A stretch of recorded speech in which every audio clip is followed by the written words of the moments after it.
Hello and welcome two electron physics classes. Physics with me Vikas sir.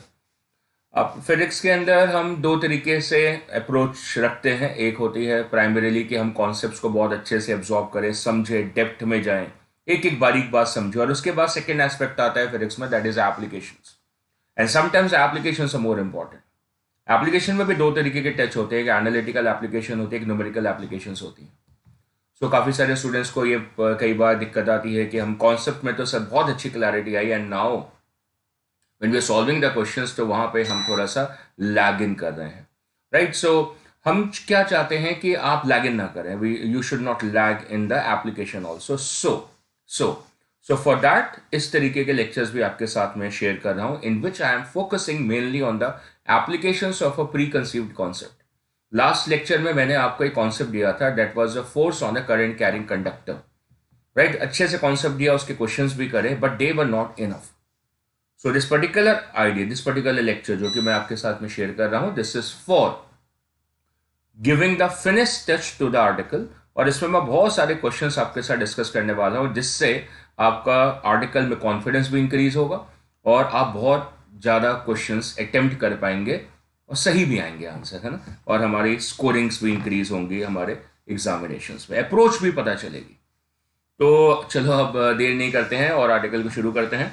तो पहला question आपके सामने पेश है on your screen now. Question क्या कह रहा है कि हमारे पास एक मेटल की रॉड है, ऑफकोर्स कंडक्टिंग रॉड है, क्योंकि उसमें करंट पास करना है। भाई माइका पोर्सिलेन की रॉड तो नहीं है। और उसका मास भी हमें गिवन है, लेंथ भी गिवन है। तो की इन्फॉर्मेशन लिख लें। मास की वैल्यू अपनी कितनी है, 10 ग्राम है। और लेंथ की वैल्यू कितनी है, 25 सेंटीमीटर है। और कुछ इन्फॉर्मेशन है, आगे पढ़ते हैं ना। It is suspended. सो की वर्ड क्या है, सस्पेंडेड। सस्पेंडेड, सस्पेंडेड मतलब उसको टांगा गया है ना, होल्ड किया गया, जैसे अगर मैं शैंडलियर होल्ड कर लिया तो दोनों तरफ से टांगा गया, एक तो यहां से एक यहां से, दो दो सस्पेंशन दी गई है। स्ट्रिंग से नहीं है, स्प्रिंग से है, मतलब स्प्रिंग फोर्स का यूज होगा। तो बेसिकली मैकेनिक्स है, इसके अंदर मैकेनिक्स का टच है। और स्प्रिंग्स जो है वो एक्सटेंड होगी 4 सेंटीमीटर से, ऐसा बोला गया है। फिर आगे बोला गया है when a 20 ampere current is passing through it. इसका मतलब पहले नहीं कर रहा था। अच्छा, फिर ध्यान दिया मैंने डायग्राम पे तो पता चला, देखो की जो है यहाँ पे वो प्लग्ड इन है नहीं। इसका मतलब जो प्रीवियस डायग्राम है करंट पास करने से पहले, एक बार वो बना लेते हैं। तो वो एक्चुअली में ऐसा लग रहा है कि जैसे ना प्योरली मैकेनिक्स का क्वेश्चन है, कि जिसके अंदर हमारे पास ये दोनों स्प्रिंग्स हैं, जिसने इस रॉड को होल्ड अप करा हुआ है। और इस रॉड का वेट नीचे लग रहा होगा mg, और बिल्कुल तबीयत से बिल्कुल सेंटर मास से लग रहा है। और स्प्रिंग एक्सटेंड होगी, नेचुरल सी बात है, क्योंकि इक्विलिब्रियम में है तो स्प्रिंग एक्सटेंड होगी, स्प्रिंग फोर्स ऊपर लगेगी तो mg को बैलेंस करेंगी। So K x and K x, और सेंटर के अबाउट मूवमेंट भी जीरो होगा। Anti clockwise and clockwise movement कितना हो जाएगा, जीरो हो जाएगा। There might be another question which have seen कि जिसके अंदर मूवमेंट्स बैलेंस नहीं है, ठीक है ना। तो ध्यान रखना, उसके अंदर हमें रोटेशन इक्विलिब्रियम भी देखना पड़ेगा। इसमें नहीं देखना पड़ रहा, इसमें नहीं देखना पड़ रहा। सो इसके अंदर क्या है, रॉड हॉरिजॉन्टली है और मूवमेंट जो है वो बैलेंस हो रहे हैं, ठीक। तो पूरा क्वेश्चन फोर्स से सॉल्व हो जाएगा। सो डू रिमेंबर कि मतलब मैकेनिक्स के क्वेश्चन के अंदर सारे क्वेश्चन फोर्स एस्पेक्ट से सॉल्व नहीं होते हैं, उसके अंदर टॉर्क एस्पेक्ट भी लगाना पड़ता है। फिलहाल इस पर्टिकुलर अरेंजमेंट में जो कि अभी है, इसमें ऊपर वाली फोर्स नीचे वाली फोर्स को बैलेंस कर रही है। So twice of K x equal to M G हमारी इक्वेशन 1 हो गई है। अभी तक कोई फीलिंग नहीं है इलेक्ट्रोडायनेमिक्स की, अब फीलिंग आती है इलेक्ट्रोडायनेमिक्स की। अब वो कहता है कि देखो जो की को प्लग इन कर दो, वैसे बोला नहीं है पर हमारे को समझ आती है। अब उससे क्या होगा, सर्किट में करंट पास करेगा। देखो ये गिवन है, इससे सर्किट में करंट पास करा, इधर गया इधर गया, और उसकी वजह से क्या होगा, फील्ड क्रिएट होगी। नहीं, फील्ड नहीं क्रिएट करनी है, फोर्स क्रिएट करनी है। फील्ड पहले से है, कैसी है, क्रॉस है। अब इतनी सारी इंफॉर्मेशन डायग्राम में तो है, पर मान लो कि नहीं होती, मान लो कि नहीं होती, एक आधी इंफॉर्मेशन क्वेश्चन कंसील कर लेता, छुपा लेता, तो भी हम अपा क्या कर सकते हैं कि हम बाकी इंफॉर्मेशन को ढूंढ सकते हैं। फॉर एग्जाम्पल क्वेश्चन की लैंग्वेज कह रही है कि जब भी करंट पास करेंगे तो जो रॉड है वो ऊपर की तरफ राइज कर जाएगी, 1 सेंटीमीटर ऊपर की तरफ।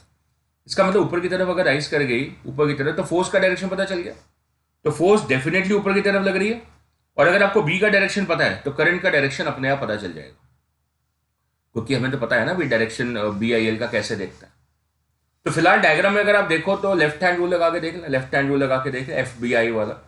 सो मैग्नेटिक फील्ड आपके हिसाब से, आपके प्लेन ऑफ द पेपर के हिसाब से मैग्नेटिक फील्ड किधर है, इनसाइड क्रॉस। करंट किधर जा रहा है, टुवर्ड्स द राइट, करके देखो आप अपने आप।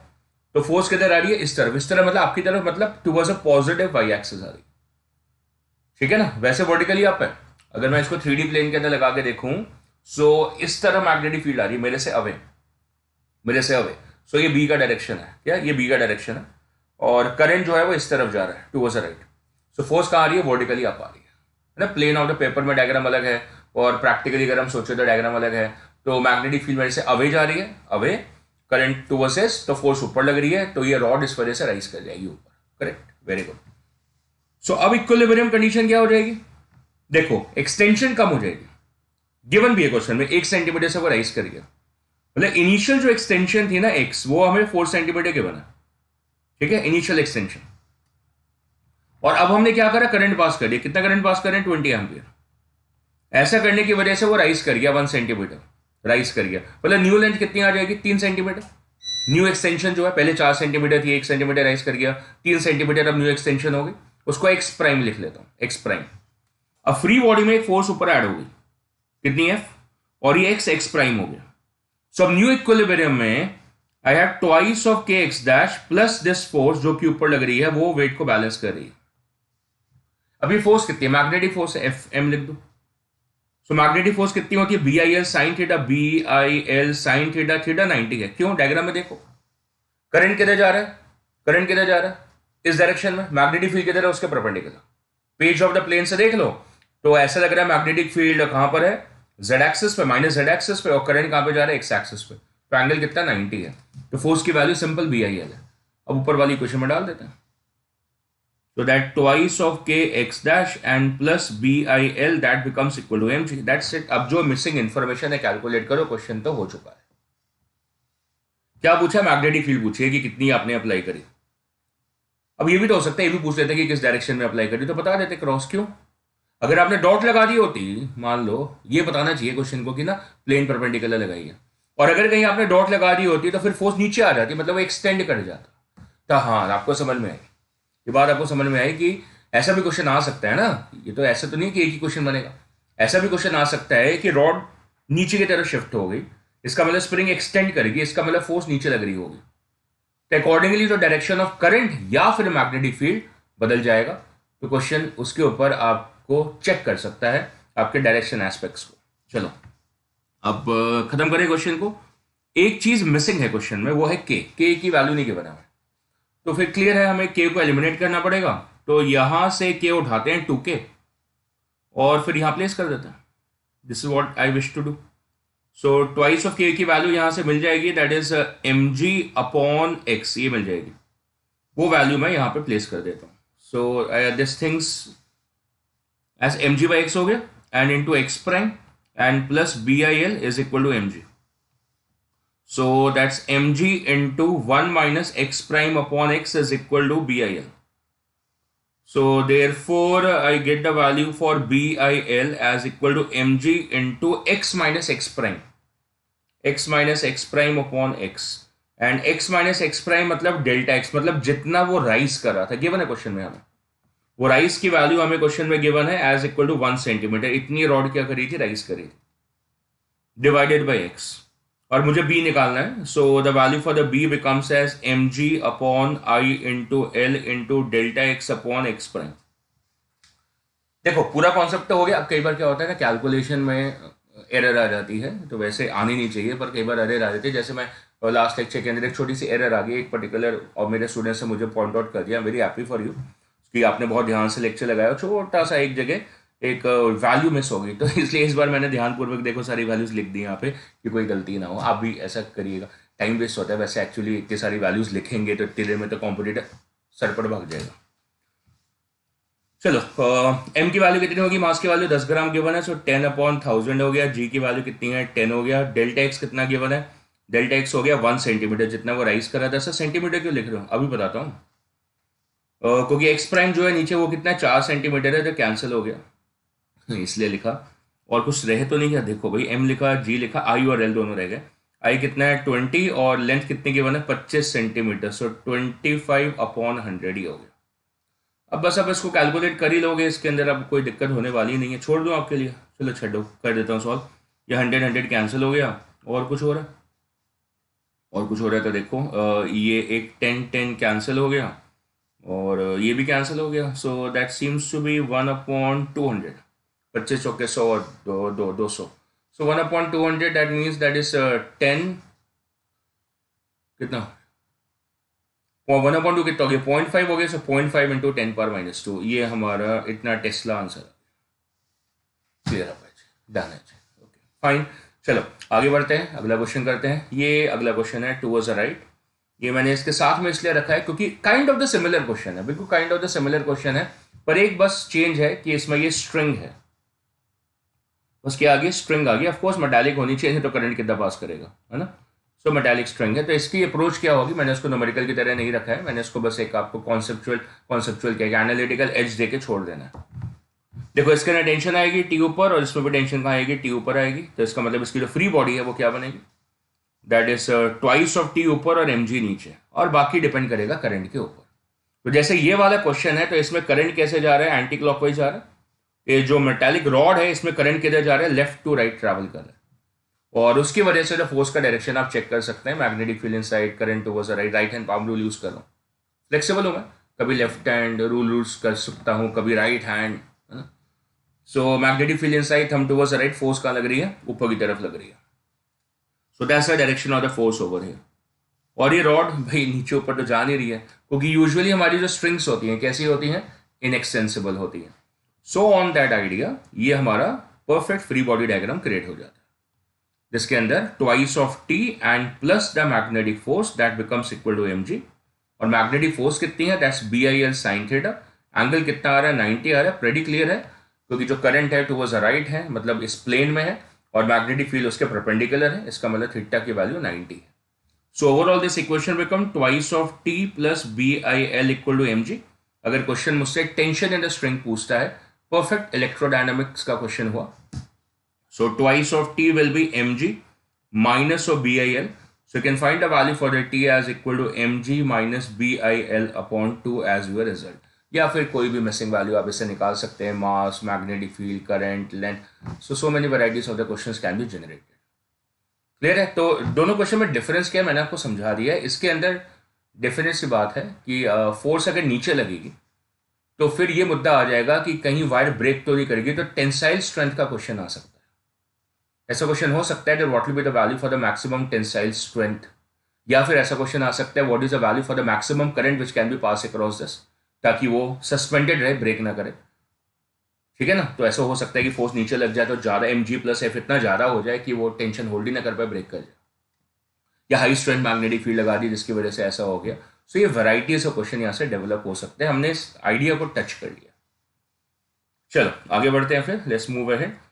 सो ये सस्पेंशन वाले आइडियाज काफ़ी ज़्यादा चैप्टर्स में आते हैं. अब ये पर्टिकुलर क्वेश्चन जो है ये नेक्स्ट चैप्टर से पिक इन हो सकता है. नेक्स्ट चैप्टर से पिक इन हो सकता है किस तरीके से कि भाई अर्थ की मैग्नेटिक फील्ड इसमें यूज हो रही है. तो फिलहाल ये क्वेश्चन मैंने यहीं पे प्लेस इन कर दिया है. उससे क्या है कि कॉन्सेप्ट एक ही जगह आ गया. हालांकि क्वेश्चन आपको नेक्स्ट चैप्टर में मिल जाएगा, बट क्वेश्चन है कि बहुत सिंपल सा है कि हमारे पास एक स्ट्रेट वायर है, उसकी लेंथ गिवन है आपको और उसका मास गिवन है. लेंथ भी गिवन है और साथ में उसका मास भी गिवन है. लेंथ कितने गिवन है, 30 सेंटीमीटर है. मास कितना गिवन है, 60 मिलीग्राम्स गिवन है. कितना milligrams. And it lies in a direction 30 degree east of north. कहाँ पे कर रहा है, in a direction 30 degree east of north lie कर रहा है. एंड अर्थ की मैग्नेटिक फील्ड देखो, अर्थ की मैग्नेटिक फील्ड गिवन है, और वो बोला है कि इस जगह पे यहाँ पे अर्थ की मैग्नेटिक फील्ड हॉरिजॉन्टल है. अब देखो ऐसा है कि आप नेक्स्ट चैप्टर में जब अर्थ की मैग्नेटिक फील्ड पढ़ोगे तो उसके अंदर आप समझोगे कि अर्थ की मैग्नेटिक फील्ड का एक कंपोनेंट हॉरिजॉन्टल भी होता है और एक वर्टिकल प्लेन में भी होता है. ये आप समझोगे, ठीक है. सो इस क्वेश्चन में सिर्फ हॉरिजॉन्टल को यूज करा हुआ है. तो इसलिए जो डायग्राम नीचे बना हुआ है देखो, एफबीडी मैंने बना रखी है, एफबीडी ऑफ द वायर. तो उसके अंदर मैग्नेटिक फील्ड कैसे दिखाई हुई है, हॉरिजॉन्टल दिखाई हुई है. और कहाँ पर है, वेयर इज द वायर. तो देखो अर्थ की मैग्नेटिक फील्ड तो नॉर्थ पर होगी. कहाँ पर होगी, नॉर्थ पर. सो मैग्नेटिक नॉर्थ की तरफ होती है. तो मैं उसको लिख देता हूँ, that is a magnetic north over there, जहाँ पे अर्थ की मैग्नेटिक फील्ड है. और जो वायर हमने अरेंज करी हुई है वो हमें बताया हुआ है that is 30 degree east of north, मतलब नॉर्थ के साथ में एंगल 30 डिग्री है. इसका मतलब जो थीटा यहाँ पे बना हुआ है उसकी वैल्यू कितनी है, 30 डिग्रीज है. That's everything is in the horizontal plane. ये पूरा हॉरिजॉन्टल प्लेन, ठीक. और इसके अंदर जो करंट पास कर रहा है वो हमें दिखाया हुआ है कि मतलब कैसे पास कर रहा है. So that's how the current is suppose to be passing. So that's very simple ना. Then I into L cross B, I into L cross B, अगर हम ईस्ट से नॉर्थ की तरफ फिंगर्स को कर्ल करेंगे तो फोर्स ऊपर आ जाएगी. और अगर फोर्स ऊपर आ जाती है तो उसमें काबिलियत हो जाएगी कि वो उसके रॉड के, वायर के वेट को बैलेंस कर ले। सब वायर बेसिकली, रॉड भी नहीं है, क्योंकि मास इतना कम है, इतना कम मास है। मास की वैल्यू कितनी की बने, 60 मिलीग्राम है, मिलीग्राम मतलब 10⁻⁶ ऑफ kg, ठीक है ना। इतना कम मास है इसका। तो हमें पूछना क्या है कि करंट कितना पास करोगे वो बता दो। चलो ढूंढ लेते हैं कि कितना करंट पास करना पड़ेगा। तो लग रहा है कि कम करंट पास करना पड़ेगा। अच्छा देखते हैं कि कितना करंट पास करना पड़ेगा। सो कॉन्सेप्ट बिल्कुल क्लियर हो गया है कि फोर्स ऊपर जो लग रही है वो mg को बैलेंस कर लेगी, है ना, क्योंकि इसमें साफ साफ दिया हुआ है कि जो वायर है वो इसमें लाई कर रही है मतलब स्टैटिक है, टेबल पे तो रखी नहीं है। ऐसे तो बोला नहीं ना टेबल पे रखी है, तो भाई लाई कर रही है मतलब फ्लोट कर रही है, हैंग कर रही है। सो F इक्वल टू mg हो गया। अब F की वैल्यू कितनी है, BIL sin theta, simple, that's equal to mg। So हमारा क्वेश्चन क्लियर हो जाता। अब थीटा 90 नहीं है इस केस में, theta is not 90 in the case, cross या डॉट मैग्नेटिक फील्ड नहीं है इसमें। कोई बात नहीं, थीटा गिवन है, हमें पता चल गया 30 degree east of north given था। और आपको करंट निकालना है, so current should be equal to mg upon BL sin theta, that's it.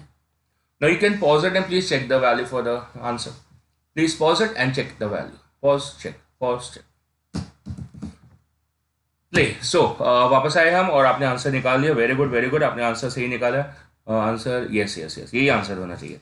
Okay, सो मास की वैल्यू कितनी है, 60 milligram, so that is 60 into 10⁻�6। जी की वैल्यू कितनी है, 10 अपॉन बी कितना है, 0.8 गॉस। गलती तो नहीं करेगी आपने, सर गलती कर गए, 0.8 गॉस था सर, हम कन्वर्ट करना भूल गए। 0.8 इंटू 10⁻⁴ टेस्ला होना था सर, कोई बात नहीं कोई बात नहीं। सो 0.8 इंटू 10⁻⁴ टेस्ला, लेंथ की वैल्यू कितनी है, 30 सेंटीमीटर सर। सो 30 इंटू 10⁻⁻² हो गया, वेरी गुड। और साइन थर्टी सर 1/2 होता है। I think now you can solve it and get your answers, हाँ कि ना, है ना। देखो क्या बन रहा आंसर, क्या बन रहा आंसर, देखो 10⁻⁶ पूरा का पूरा कैंसिल हो गया। बाकी ये 10 कैंसिल हो जाएगा, 0.8 by 2.4, 0.4 into 3 1.2, so 60 upon 1.2, that's 600 upon 12, so 50 amperes is the result। Comment आपका भी उतना आया, वेरी गुड, राइट। सो ये सस्पेंशन वाले, हैंगिंग वाले, फ्लोटिंग वाले क्वेश्चंस हमारे सॉल्व हो गए। चलो आगे बढ़ते हैं, कुछ और वैरायटी लेकर आते हैं क्वेश्चन में, variety variety variety. So this is the next variety of the question. Question क्या है, बेसिकली एक इंक्लाइन प्लेन का क्वेश्चन है। There is an incline plane और उसके ऊपर ये क्वेश्चन है। तो there is a straight piece of conducting wire जिसका मास m है, लेंथ l है, उसको फ्रिक्शनलेस इंक्लाइन प्लेन पे, मतलब फ्यूचर में फ्रिक्शन वाला क्वेश्चन भी आ सकता है, ये फ्रिक्शनलेस है फिलहाल, और उसका एंगल थीटा गिवन है। सो ये पूरा एंगल जो है ये थीटा गिवन है, इंक्लाइन प्लेन है, दिख रहा है आपको, ठीक है। Okay like this. ओके, इसके ऊपर ये कंडक्टर है, ये कंडक्टर है मतलब वायर है, उसका मास भी गिवन है, हमें m गिवन है, मैग्नेटिक फील्ड पे दिखा रखी है, ऊपर लगा रखी है डायग्राम में, और वो यूनिफॉर्म है, गिवन है, यूनिफॉर्म वर्टिकल मैग्नेटिक फील्ड है। So keep the wire from sliding down the incline. अच्छा, इसको ना नीचे आने नहीं देना, भाई नीचे तो फोर्स लगती है, नीचे तो फोर्स लगती है mg sin थीटा, तो वो नीचे नहीं आ रहा, ये कैसे पॉसिबल है यार। ये तो तभी पॉसिबल है कि अगर ऊपर की तरफ इसके फोर्स लगा दो, बोले इस डायरेक्शन में कोई फोर्स होनी चाहिए, कोई F0 फोर्स होनी चाहिए, ताकि F0 mg sin थीटा को बैलेंस कर जाए।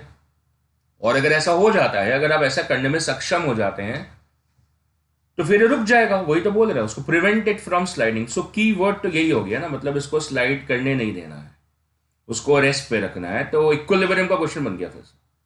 अरे ये तो फिर से ऊपर जैसे क्वेश्चन हो गया। अच्छा, सिमिलर काइंड ऑफ क्वेश्चन है, ओके ओके, चलो तो कॉन्फिडेंस आगे भी हो जाएगा क्वेश्चन। अब ये कह रहा है कि when just the right amount of current pass करेंगे तो वायर रुक जाएगी, ये सही कह रहा है। भाई देखो, अगर करंट ज़्यादा कम करेंगे तो फिर फोर्स की वैल्यू बढ़ेगी, कम होगी, तो उसके हिसाब से क्या होगा, mg sin थीटा उसके कंपैरिजन में या तो ज़्यादा होगी या तो कम होगी, तो फिर वायर मूव करेगी नीचे या ऊपर, है ना। So find the magnitude and direction of the current in the wire that will cause the wire to remain at rest. So सोखा सा क्वेश्चन हो गया। अब देखो, इसको ईजी तरीके से करने के लिए डायग्राम बना दिया मैंने, तो फिर भी मेरे को व्यू बदलने में बहुत मजा आता है। I am an student of like engineering mechanics, मतलब इंजीनियरिंग ड्राइंग मेरा सब्जेक्ट था इन द +1 एंड +2, जैसे आपके फिजिकल एजुकेशन टॉपिक होता है, मेरा इंजीनियरिंग ड्राइंग था। सो इनिशियली तो मतलब मैं कुछ ज़्यादा करता नहीं था उसके अंदर, पर धीरे धीरे बहुत मज़ा आने लगा उसको करने में। वो प्रोजेक्टर ड्राफ्टर हम यूज़ करते थे और उसको यूज़ करके क्या व्यूज़ बनते थे, top view, left view, side view, मज़ा आने लगा। हमारे टीचर भी एक्सेलेंट है, मतलब एक्सेलेंट टीचर थे, बहुत एजेड थे पर रिस्पेक्टफुल, बहुत बढ़िया थे। जो डायग्राम्स बनाते थे हम ड्राफ्टर से बनाते थे, वो हाथों से बना लेते थे। और वहीं से मैंने थोड़ा स्किल सीखा कि यार अपने डायग्राम्स बड़े बढ़िया बनाने चाहिए, उससे एक इम्प्रेशन आता है। ओके चलो, अब फिलहाल क्वेश्चन भी तो सॉल्व करना है हमने, ज़्यादा बातें नहीं करनी है, क्वेश्चन को खत्म करना है। So we need to find the value for the direction of the current also and the magnitude, magnitude और डायरेक्शन। हमने लेफ्ट साइड व्यू से इसको देखा, किधर से, लेफ्ट साइड व्यू से देखा, तो डायग्राम थोड़ा सोखा हो जाएगा, ईजी हो जाएगा लेफ्ट साइड से देखने पे। ये आपको इंक्लाइन प्लेन है और ये आपकी वायर है, इसके करंट मुझे पता नहीं है। देखो लेफ्ट साइड से देखोगे या तो डॉट दिखेगा या तो क्रॉस दिखेगा, देख के देखो लेफ्ट साइड से, या तो करंट टुवर्ड्स लेफ्ट आ रहा होगा तो इसको डॉट दिखेगा, और करंट टुवर्ड्स राइट जा रहा होगा तो इसको क्रॉस दिखेगा। तो अभी मुझे पता नहीं है कि डॉट है कि क्रॉस है, ठीक, क्लियर है ना, वेरी गुड। और अब जो मैग्नेटिक फील्ड है वो पक्का पता है कि इस तरफ है, ये मैग्नेटिक फील्ड, और ये और पता है मुझे कि इस पे mg sin थीटा नीचे लग रही है, ये पक्का पता है मुझे, ये सारी बातें मुझे पहले से पता है। और ये एंगल कितना है, थीटा, और ये भी पता है कि फ्रिक्शन विक्शन है, नहीं तो दिमाग नहीं लगाना मैंने फ्रिक्शन पे। ओके ठीक है, फिर क्या करूं मैं, what is suppose to be done. अब मुझे जज करना है कि इसमें करंट किधर होगा, तो मैंने जज करा है कि इसमें जो करंट है वो मेरी तरफ आ रहा है, मतलब इसके तरफ आ रहा है, इस तरफ आ रहा है, ऐसे, ये मेरी जजमेंट है। अब जजमेंट किस बेसिस पर, मैं आपको दिखाता हूँ कि क्या क्या जजमेंट है। अब देखो मैंने राइट हैंड रूल लगा लो, तो मैग्नेटिक फील्ड ऊपर है, करंट मेरी तरफ है, मैग्नेटिक फील्ड ऊपर है, करंट मेरी तरफ है, ठीक, मैग्नेटिक फील्ड ऊपर, करंट मेरी तरफ, तो फोर्स किधर, right towards the left, perpendicular to this palm, force is coming towards the left, very good. अब लेफ्ट हैंड रूल भी लगा के चेक कर सकते हो। सो ये फोर्स इस तरफ आ गई, that is the direction of the force over here, मिल गई, वेरी गुड वेरी गुड। अब क्या होगा, इस फोर्स का एक कॉम्पोनेंट आएगा, पूरी की पूरी फोर्स नहीं, फोर्स का एक कॉम्पोनेंट आएगा इधर, ये एंगल कितना है, थीटा, इसका कॉम्पोनेंट कितना आ गया, एफ कॉस थीटा। अब जो एफ कॉस थीटा है वो बेसिकली एफ नॉट है। ये जो पर्टिकुलर फोर्स है अलोंग द इंक्लाइन जो आ रही है वो mg sin थीटा को बैलेंस कर लेगी, तो फिर ये वायर ना नीचे ना ऊपर कहीं भी मूव नहीं करेगी, क्लियर है, एक्सेलेंट। ये ऐसा भी क्वेश्चन हो सकता है दैट वायर को पहले से झटका देके छोड़ा हुआ है, तो वो कांस्टेंट स्पीड से मूव कर सकती है, जिधर भी आप छोड़ोगे ऊपर की तरफ तो ऊपर की तरफ कॉन्स्टेंटली मूव करती रहेगी, और नीचे की तरफ अगर आपने झटका दिया होगा तो वो नीचे की तरफ कॉन्स्टेंटली मूव करती रहेगी। रीजन क्योंकि ये तो फोर्सेज आपस में क्या हो जाएंगे, बैलेंस हो जाएंगे। सो क्वेश्चन अपनी लैंग्वेज बदल सकता है आपको ना कंफ्यूज करने के लिए। फिलहाल इक्विलिब्रियम में ऊपर वाली फोर्स अलोंग द प्लेन और नीचे वाली फोर्स अलोंग द प्लेन एक दूसरे को बैलेंस करेंगे। So the F cos theta should become equal to mg sin theta, so the F should become as equal to mg tan theta. So quietly simple हो गया question. और force की value कितनी है, दैट्स इक्वल टू BIL। अब यहाँ पे जो एंगल था वो 90 है, that is BIL sin 90। Reason जो करंट है वो इधर है, ऐसे है, और मैग्नेटिक फील्ड उसके परपेंडिकुलर है। सो एंगल्स का ध्यान रखें, एक थीटा जो एंगल है वो एंगल ऑफ द इंक्लाइन है, और वैसे आप ना थीटा में कंफ्यूज कर जाता है, ये भी थीटा सा BIL sin थीटा तो आप उसको फाई रख लें, इसको थीटा रख लें अकॉर्डिंगली, थोड़ा सा ध्यान रखिएगा क्वेश्चन में। तो ये आपकी बी इस तरफ होगी और करंट ऊपर हो गया, तो इनके बीच का एंगल 90 है। सो BIL में साइन थीटा जो है वो थीटा 90 है वहां पे, and is equal to mg tan theta. ये थीटा जो है ये एंगल ऑफ इंक्लाइन है, समझ आ गई आपको बात। और पूछा गया करंट पूछा हुआ है, सो करंट की वैल्यू होगी mg/BL and tan theta, that's it, mg/BL tan theta. Direction मैंने पहले से बता दिया था, इस बंदे के नजरिए से टुवर्ड्स लेफ्ट आ रहा है, ये लेफ्ट को आ रहा है। सो ऑप्शन तो क्लियर हो गई मेरी, mg tan theta by LB towards left, clear है। अब बोलोगे सर आपने कैसे जज करा कि सर डॉट है, फिर मैंने कहा भाई ऐसा है कि ऐसा सोचते हैं कि मेरी जजमेंट गलत है, आपने मुझे चैलेंज करा कि सर आपकी जजमेंट गलत है, ऐसा नहीं होना चाहिए, और ये पक्का ही किया तो डॉट होगा या तो क्रॉस होगा, क्योंकि बोला है उसने देखो कि लेफ्ट साइड वाले व्यू की वजह से तो या तो करंट टुवर्ड्स लेफ्ट आएगा या तो राइट आएगा, है ना, मतलब या तो डॉट दिखेगा तो क्रॉस दिखेगा, तो क्रॉस बना के देख लो, क्या मुद्दा है ना, क्रॉस बना के देख लो। तो मैंने क्रॉस बना के देख लिया भाई, ऐसे देखो सेम, मैंने इसके ऊपर क्या कर लिया, क्रॉस बना दिया। अब करंट जो है इसके ना क्रॉस हो गया, दूसरी तरफ चला गया, लेफ्ट को नहीं जा रहा, आप कह रहे हो, और मैग्नेटिक फील्ड ऊपर की तरफ है इधर, तो फोर्स का डायरेक्शन चेंज हो जाएगा। क्या होगा, फोर्स का डायरेक्शन चेंज हो जाएगा, और फोर्स टुवर्ड्स द राइट लगेगी, देखो ध्यान से, फोर्स का लगी टुवर्ड्स द राइट लग जाएगी, that will be the direction of the force, क्योंकि आपने डॉट की जगह क्रॉस कर दिया। अब ये वायर एस पे नहीं रह सकती माय डियर, क्यों नहीं रह सकती, क्योंकि अब एफ का जो कंपोनेंट है वो इस डायरेक्शन में लगेगा, एफ कॉस थीटा, जहां पे mg sin थीटा पहले से है। इसका मतलब दोनों forces along the plane down the plane लगेंगी, तो वायर डेफिनेटली एक्सेलरेट करेगी। And therefore the question is for the judgement of the direction of the current. तो हमारा अब कॉन्सेप्ट बिल्कुल पक्के से क्लियर होता है, और कि ये बात आपको हिट कर सकती है उसके लिए बिल्कुल साथ में मैंने एक और क्वेश्चन रखा है यूनिवर्सिटी फिजिक्स से। और ये जो पर्टिकुलर क्वेश्चन है उसका बी पार्ट पढ़े, ए पार्ट तो वही है जो हमने पहले पढ़ा, determine the magnitude and direction of the current in the conductor such that it remains in equilibrium, keyword equilibrium. लेकिन जो सेकंड वाला पार्ट है वो एक्चुअली में आपके दिमाग को और वधिया कर देता है, और वो हमें क्या कह रहा है कि अगर हम डायरेक्शन ऑफ द करंट को रिवर्स कर दें तो फिर क्या वो इक्विलिब्रियम में होगा। हमने कहा नो भैया, बिल्कुल नहीं होगा। सो आगे भी पूछ रहा है, वो कह रहा है if not find the magnitude of the acceleration of the conductor. सही है कि नहीं है, समझ में आ रही है कि नहीं आ रही है? Right, very good. तो अब एक्सेलरेशन आएगी कि नहीं आएगी? बिल्कुल आएगी। करंट रिवर्स करने से फोर्स का डायरेक्शन रिवर्स हुआ, उसका जो कंपोनेंट है वो अलोंग द इंक्लाइन डाउन लगा, mg sin थीटा को सपोर्ट करने लगा। तो down the plane net force कितनी होगी? f cos theta plus mg sin theta, and that becomes equal to the mass of it multiplied by acceleration down the plane. ये पूछा हुआ उसने, निकाल सकते हैं, बिल्कुल निकाल सकते हैं। कैसे? देखो देखो देखो देखो, ऊपर f cos theta mg sin theta के बराबर था, तो वैल्यू प्लेस कर दो। सो f cos थीटा की जगह क्या डाल दें? mg sin थीटा डाल दें। So this equation becomes mg sin theta plus mg sin theta is equal to mg, equal to ma, mg नहीं ma। So m cancel, so acceleration become twice of g sin theta. That's the answer to the question. है ना बढ़िया question कि नहीं? बहुत बढ़िया question है sir, बहुत ही बढ़िया क्वेश्चन। अब इसमें फ्रिक्शन भी आ सकती है, फ्रिक्शन भी आ सकती है, थोड़ा सा और तबीयत वाला क्वेश्चन हो जाएगा फ्रिक्शन आ गई तो। दिखाऊं मैं क्या होगा? ये देखो, अगर फ्रिक्शन आ गई तो हक बनता है आपका जानने का, अगर फ्रिक्शन आ जाए तो फिर क्या हो। तो डॉट वाले केस से दिखाऊं, डॉट वाले केस में अगर फ्रिक्शन है, if the friction is present, friction is not zero no, और स्लाइडिंग फ्रिक्शन है तो फ्रिक्शन कितनी होगी? म्यू इंटू एन आएगी, एन नॉर्मली रिएक्शन भी आएगा। तो क्या हो रहा था? फोर्स इधर लग रही थी। समझना क्वेश्चन को, बहुत बढ़िया क्वेश्चन है। थीटा यहां पर, mg sin थीटा कहां पर है? नीचे की तरफ, this is mg sin theta, ये एंगल थीटा है, तो ये कितना आ गया? f cos थीटा आ गया, जैसे पहले करा हमने। दूसरा कंपोनेंट तो भूल गए, दूसरा कंपोनेंट कहा गया भाई, वो एग्जिस्ट नहीं करता क्या? तो पिछले वाले क्वेश्चन में यूज नहीं हो रहा था, क्योंकि फ्रिक्शन नहीं थी इसलिए यूज नहीं हो रहा, क्योंकि नॉर्मल रिएक्शन पे ध्यान ही नहीं गया। अब जाएगा, अब ये कंपोनेंट आपका f sin थीटा हो जाएगा। आ रही कि नहीं समझ में? अब इसकी दो टेंडेंसी हो सकती है, या तो ऊपर मूव करना या तो नीचे मूव करना। क्या मजेदार क्वेश्चन हो जाएगा।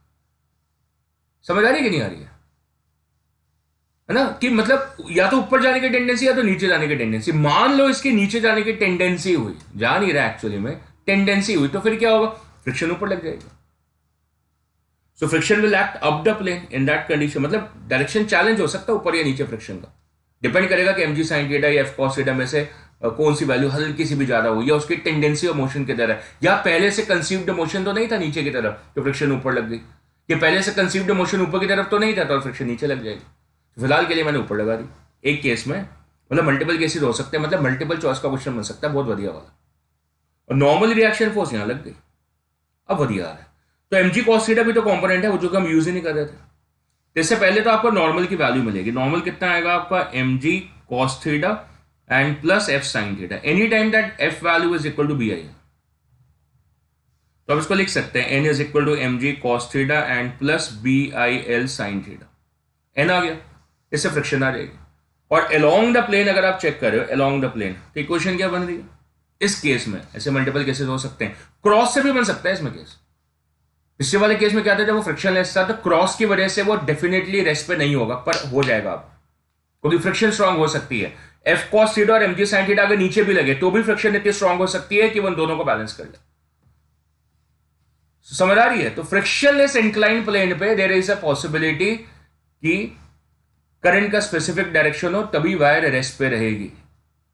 लेकिन अगर वो फ्रिक्शनड प्लेन है, उस पर फ्रिक्शन है, तो करंट का डायरेक्शन डॉट या क्रॉस दोनों हो, अमाउंट ऑफ फ्रिक्शन बदलेगी लेकिन रेस्ट पे आ सकती है। क्लियर है जी? Very good. तो अब इसको खत्म करूं मैं, that is f cos theta and plus friction, मतलब म्यू इनटू n, दोनों ऊपर की तरफ लग रही है दोनों। इस केस में cases can change and is equal to mg sin theta. So I think the question is done now. F cos theta plus F की वैल्यू कितनी है, बी आई एल, तो एफ की जगह बी आई एल प्लेस कर दो. So that's B I L cos theta plus mu into M G cos theta plus B I L sine theta is equal to M G sine theta. So that's BIL common cos theta plus mu sin theta is equal to mg into sin of theta. Power out हुई है, एक second hold करूंगा मैं. That is mg into sin theta minus mu cos theta. So therefore BIL will be mg into sin of theta minus mu cos theta divided by cos of theta plus mu sine theta. अगर आप इसके अंदर tan theta का aspect डालना चाहते हैं so B I L will be equal to M G, क्या करें, साइन थीटा से डिवाइड करें, कॉस थीटा से डिवाइड करें, कॉस थीटा से डिवाइड करें so tan theta minus mu divided by 1 plus mu tan theta, ये आपका रिजल्ट आ जाएगा. और अगर आपको करंट की वैल्यू चाहिए थी so that will be M G upon B L into tan theta minus of mu upon 1 plus mu tan theta, ये आपका रिजल्ट बन जाएगा. और देखो चेक दिस, अगर मैं म्यू की वैल्यू को 0 डाल देता हूं, मतलब फ्रिक्शनलेस प्लेन कर देता हूं, तो करंट मेरा पुराना वाला आ जाएगा जो मैंने निकाला था M G upon B L into tan theta, same result वापस आ जाएगा. मजा आया क्वेश्चन करने में, बहुत मजा आया सर, बहुत मजा आया सर, दिमाग के सारे दरवाजे खुल गए. चलो वेरी गुड वेरी गुड, सारे क्वेश्चन हमें समझ में आए. चलो और बढ़िया क्वेश्चन लेकर आता हूं, और बढ़िया और बढ़िया. देखो ये नेक्स्ट क्वेश्चन आ रहा है मेरे पास. जो नेक्स्ट क्वेश्चन आ रहा है ये कह रहा है there is a strong magnet. क्या है, स्ट्रॉन्ग मैग्नेट है, place under a horizontal conducting ring of radius R. ये मेरी रिंग है, कंडक्टिंग है ऑफ कोर्स, ताकि करंट पास कर सके उसके अंदर. और नीचे ये north pole of the magnet है, जिससे लाइंस बाहर की तरफ जा रही हैं, साउथ से अंदर जाती है, नॉर्थ से एग्जिट करती है. सही बोल रहे हैं कुछ.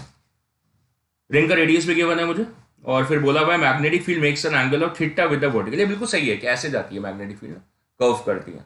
कह रहे हैं जो रिंग है, रिंग इमेजिन करो ऐसे रखी हुई है, रिंग रिंग रखी हुई है और इसके सेंटर पे नीचे यहाँ पे ये मैग्नेट रखा हुआ है. तो इससे ऐसे उभर के आई लाइन्स, ऐसे उभर के आई, ऐसे उभर के आई. तो इधर वाले पोर्शन ऑफ द रिंग पे डीएल पे और इधर वाले पोर्शन ऑफ द रिंग पे सेम एंगल से जाएंगे. इनफैक्ट इस तरीके से मैग्नेट रखा हुआ है, उसके ऊपर रिंग ऐसे रखी हुई है इस तरीके से कि सब जगह सेम तरीके से उभर के आएंगी, सेम तरीके से. हालांकि वह एंगल बना रही है पर रिंग के हर एक पॉइंट पे वह एंगल सेम आएगा, क्योंकि हमने मैग्नेट को सिमेट्रिकली उसके सेंटर के जस्ट नीचे रखा हुआ है. चलो, और ये बात क्वेश्चन बता रहा है आपको, ऐसा नहीं कि छुपाया क्वेश्चन ने. क्वेश्चन कह रहा है field makes an angle of theta with the vertical at the rings location. मतलब हर एक पॉइंट पे रिंग के, जैसे इस क्वेश्चन में आप देखेंगे तो ये वाला जो पॉइंट हो गया या ये वाला पॉइंट हो गया, हर एक पर्टिकुलर पॉइंट पे जो फील्ड का डायरेक्शन है वो angle theta with the vertical पर है. सो बहुत मजेदार क्वेश्चन है. पूछा हुआ है what is a magnitude and direction of the resultant force on the ring. तो इस रिंग के ऊपर कितनी फोर्स लगेगी वो आपको बताना है. बाद में क्वेश्चन पर ये भी हो सकता है कि भाई उसके वेट को बैलेंस कर दिया है ना, फिर इक्विलिब्रियम में क्वेश्चन आ सकता है. मजेदार क्वेश्चन, मजेदार. डायरेक्शन पे आप गलती कर जाएंगे, दोबारा बता रहा हूं मैं आपको, आप डायरेक्शन पे गलती कर जाएंगे.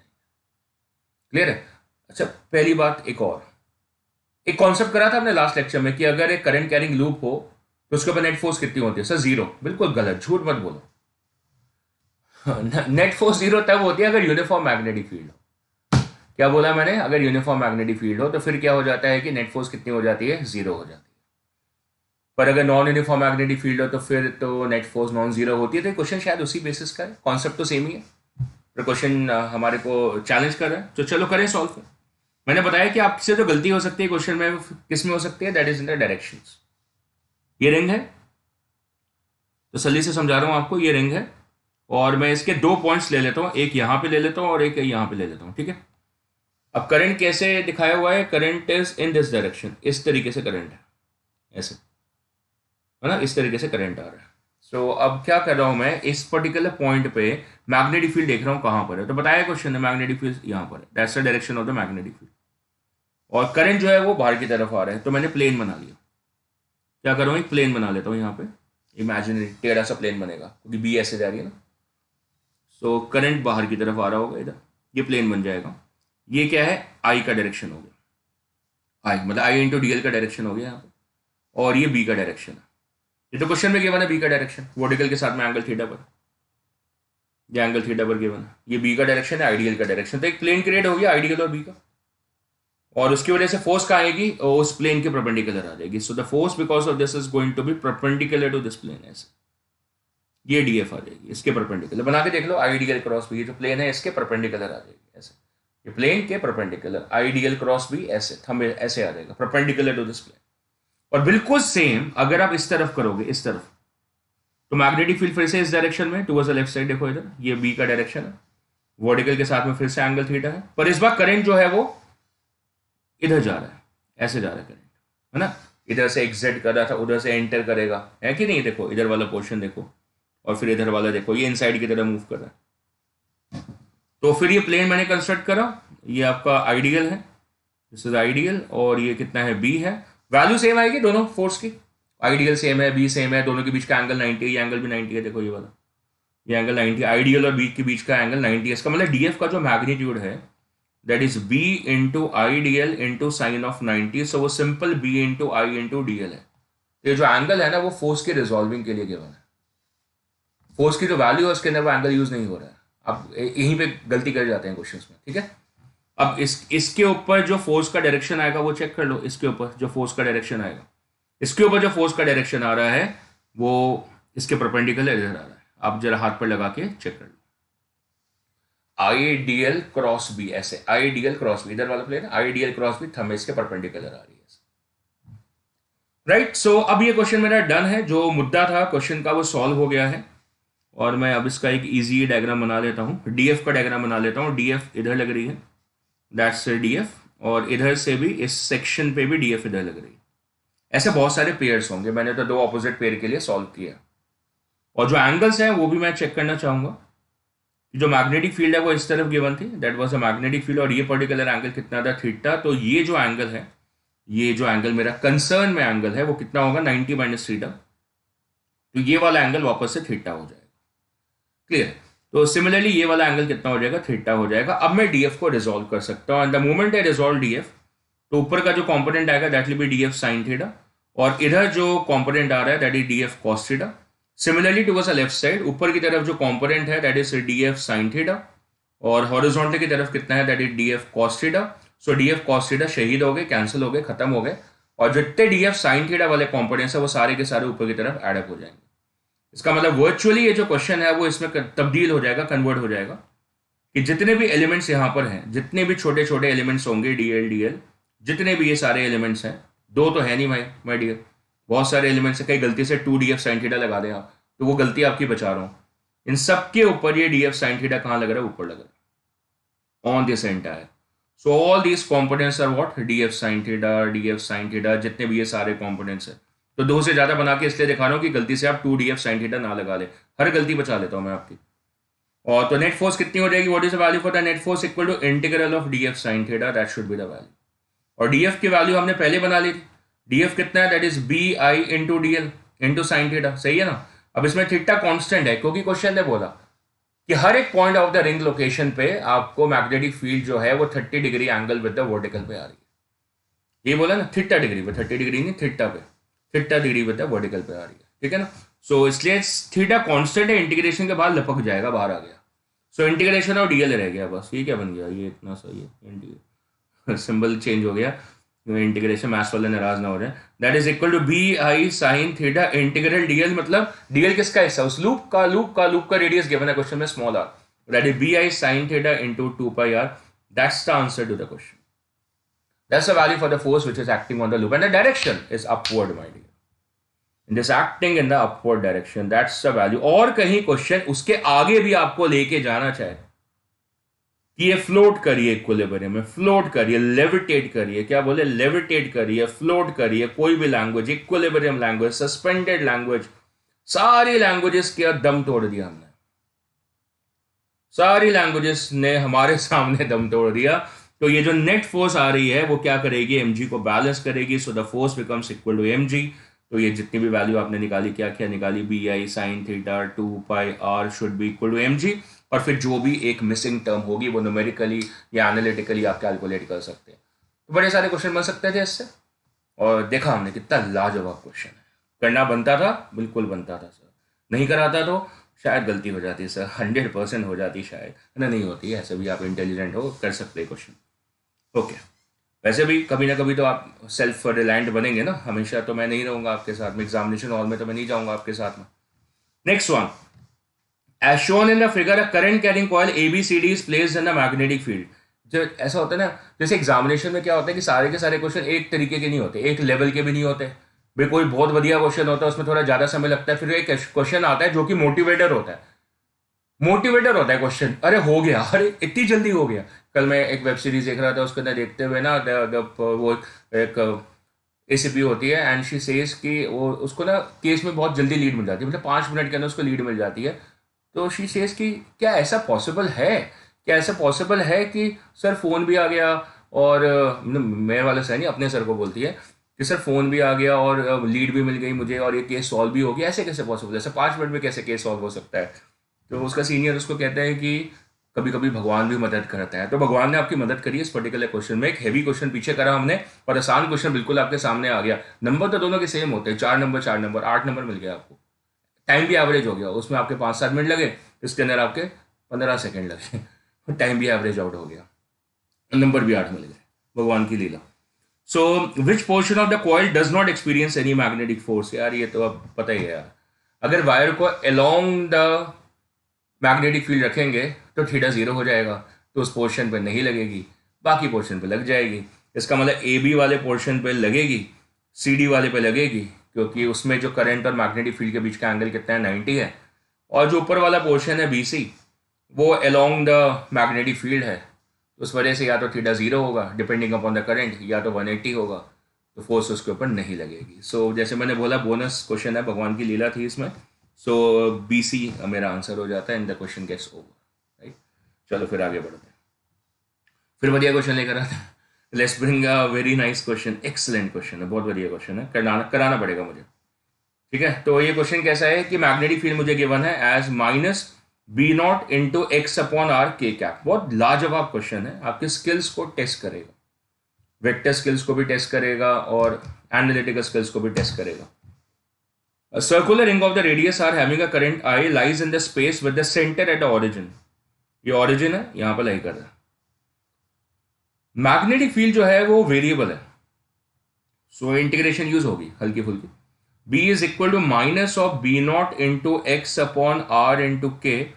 मैं इसको ना थोड़ा सा सोखा करता हूं आपके लिए, that is B0 × X/R -of K, समझ आई, -of K।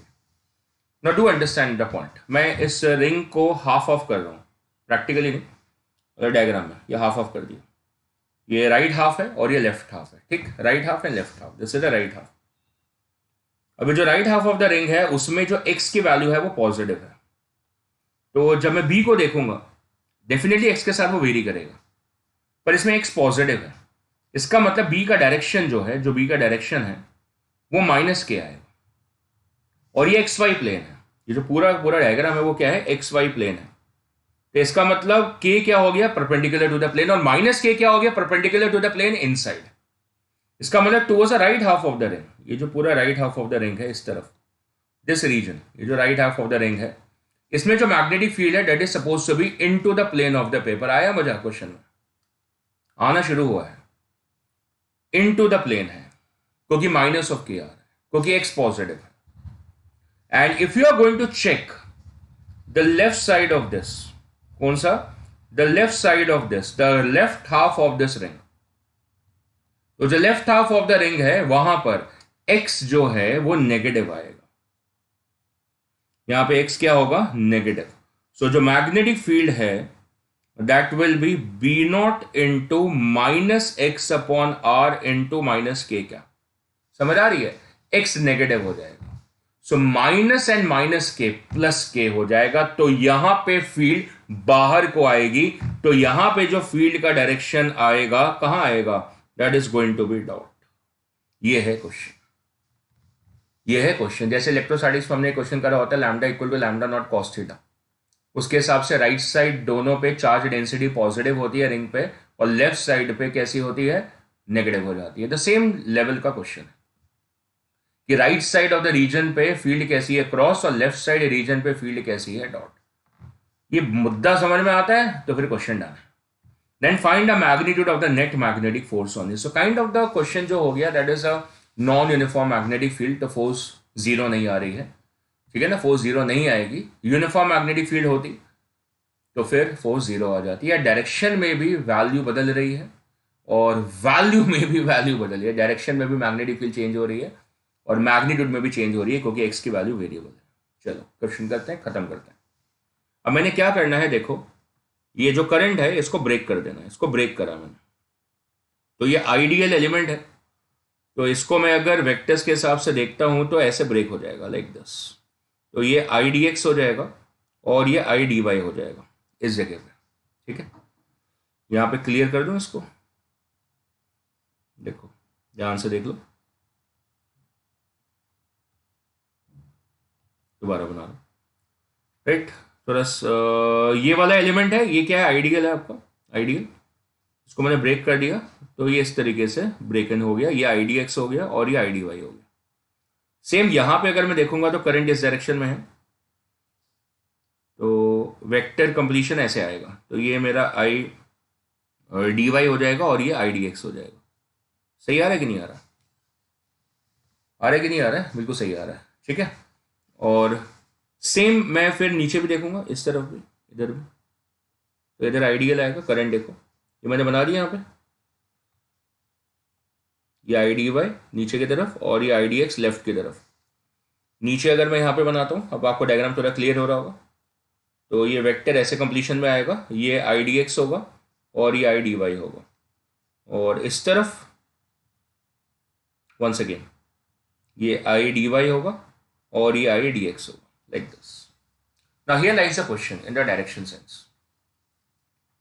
So मैं क्या करने वाला हूं, अब आप देखना ध्यान से कि जो आई डी वाई वाला पार्ट है, कौन सा वाला आई डी वाई वाला पार्ट, पहले ये वाला जो पार्ट है आई डी वाई वाला, इसमें है ना, इस वाले में, तो इस वाले में मैं फोर्स का डायरेक्शन देखने वाला हूं। तो क्रॉस फील्ड है, तो ये जो आई डी वाई एलिमेंट है इसके ऊपर जो फोर्स का डायरेक्शन आएगा वो टूवर्ड्स द लेफ्ट आएगा, that will be D F on this. Check कर लो, cross and the thumb up, तो फोर्स टुवर्ड्स द लेफ्ट आएगी डी एफ। और अगर ये वाला डी वाई एलिमेंट लेता हूं उसके टुवर्ड्स द लेफ्ट वाला आई डी वाई, तो यहां पे ना फील्ड डॉट है, तो फिर अगर आप चेक करोगे तो फिर से फोर्स टुवर्ड्स द लेफ्ट आएगी, फील्ड ऊपर and the current towards you, तो फिर से फोर्स टुवर्ड्स द लेफ्ट आएगी। तो इसके ऊपर भी जो फोर्स का डायरेक्शन है वो टुवर्ड्स द लेफ्ट आएगा, डी एफ हो जाएगा। और सिमिलरली अगर मैं नीचे वाले एलिमेंट्स पर देखूंगा, इस पे फिर से आई डी वाई नीचे है और फील्ड यहां पे डॉट है, टूवर्ड्स द लेफ्ट वाले रीजन पे डॉट फील्ड थी, तो इस वजह से इसके ऊपर जो फोर्स का डायरेक्शन फिर से टूवर्ड्स द लेफ्ट आएगा, डी एफ।